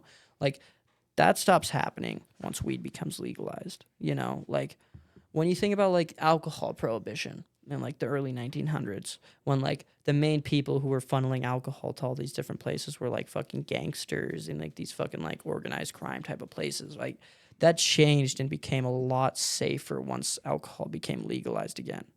You know what I mean? Like at the end of the day, I'd way rather have the government collecting a tax on things like meth and heroin than that money going to people who are going to use that for bad and people who are like fucking wanting to kill each other and do this and do that, right? Because at the end of the day, heroin exists, meth exists, bath salts exist. Like all of these bad things, and fentanyl exists. Like all of these bad things that people do, right?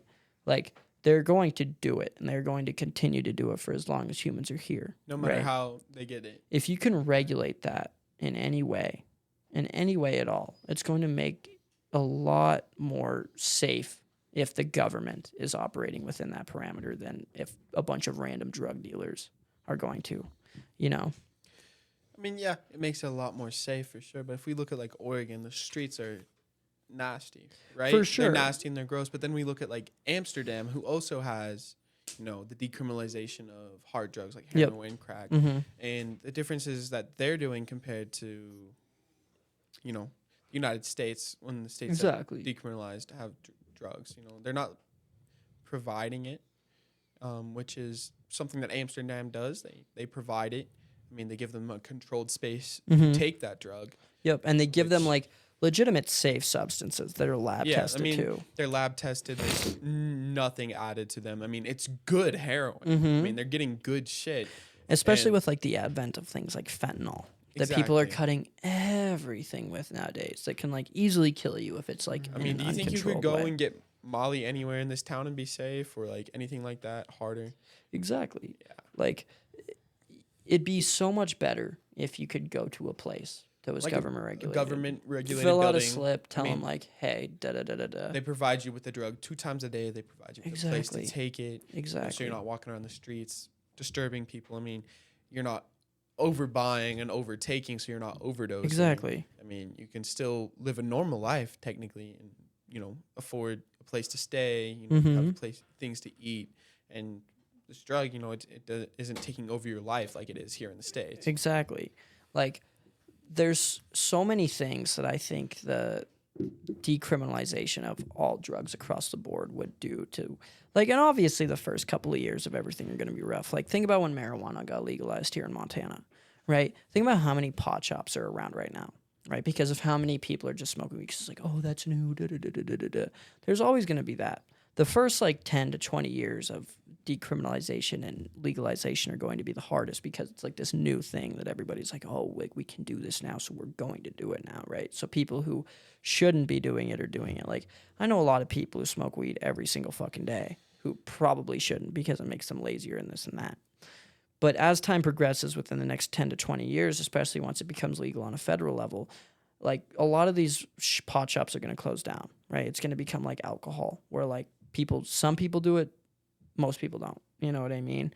And like the people who are doing it are the people who can do it, right? Like think about the people who like drink every day. We've all met like fucking alcoholic parents who can like still maintain their lives and their livelihoods and have like raise a decent family while like drinking like a couple beers every night. You know what I mean?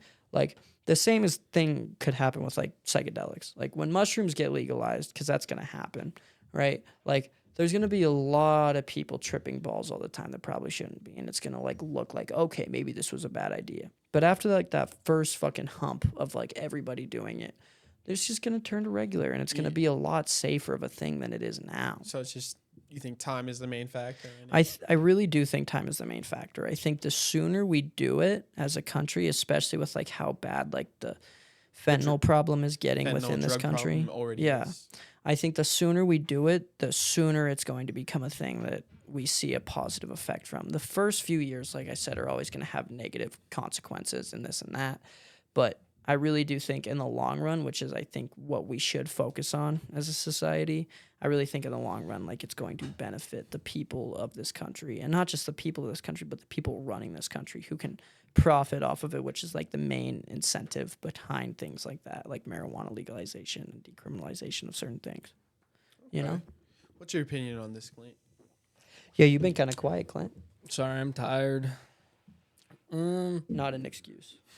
I kind of mostly agree with Garrett. Like, definitely decriminalizing it would help, but I mean, you'd also like it's not gonna completely eradicate the problem ever. Yeah. There will always be people who are just addicted and crackheads and stuff like that, and do illegal shit to get their drugs. Like, there's no stopping it ever No. because it's a thing. That's just how it is. Exactly. But if those crackheads can get non-laced, But that's doesn't- also what I'm saying. What if one day they can't afford to pay for that straight then they're shop? going to go get the fuck shit for No, sure. or they're gonna break into one of those shops and steal that shit. So like, no matter what, you're gonna have like fuck shit that happens with drugs and whatnot. Like, For there's sure. literally nothing you can do to avoid that. For sure. Nothing you can do Yeah. to avoid it, but just try and keep it at a Exactly. calm Try to pace. keep it at a some like it's definitely try to make it better than it is right now. Exactly. And I think the only way we can do that as a country, instead of just locking people up over and over and over again for the same thing that like more and more people are going to do each year, I think the best way to go about it would be to like fucking actually provide actual counseling for these people too. You know what I mean? Like this and that. Because like when you just send somebody to prison for meth, right? Like I can't tell you how many pre-releasers I've met like working like fucking back of the house restaurant jobs as like a line cooker, dishwasher. Because those places mostly employ like pre-releasers who are like out on drug crime offenses. Yeah. You know, most of those people, in my experience, just go right back to it and go right back to prison. Like, once you get in the system, it is incredibly hard to get out of it, especially based off the fact that most of it is drug related. You know? I feel like that's a major problem on like a bunch of people that are just coming out of prison. I mean, with these pre-releasers, I mean, they're working and they're seeing, I mean, especially here in town, they're seeing how people act when they're on these drugs. I mean, I've worked with a few pre-releasers who have, you know, gotten out of the program and they've come out clean. I've only worked with one pre-releaser who went through it and came out and immediately went back to jail due to drug violations. I've worked with a lot. And I don't know. I feel like being able to see how people act when you're sober, like completely sober from whatever you were taking, seeing however they act when they're on the same thing that you were taking, can kind of change the perspective there. There's always that saying of like, people will only get sober if they want to get sober. And I think the thing that makes people want to not get sober the most is hard time. You know, when you send somebody to prison for an extended period of time, all they want to do when they get out is just go right back to their shit as long as they don't get caught again. You know what I mean?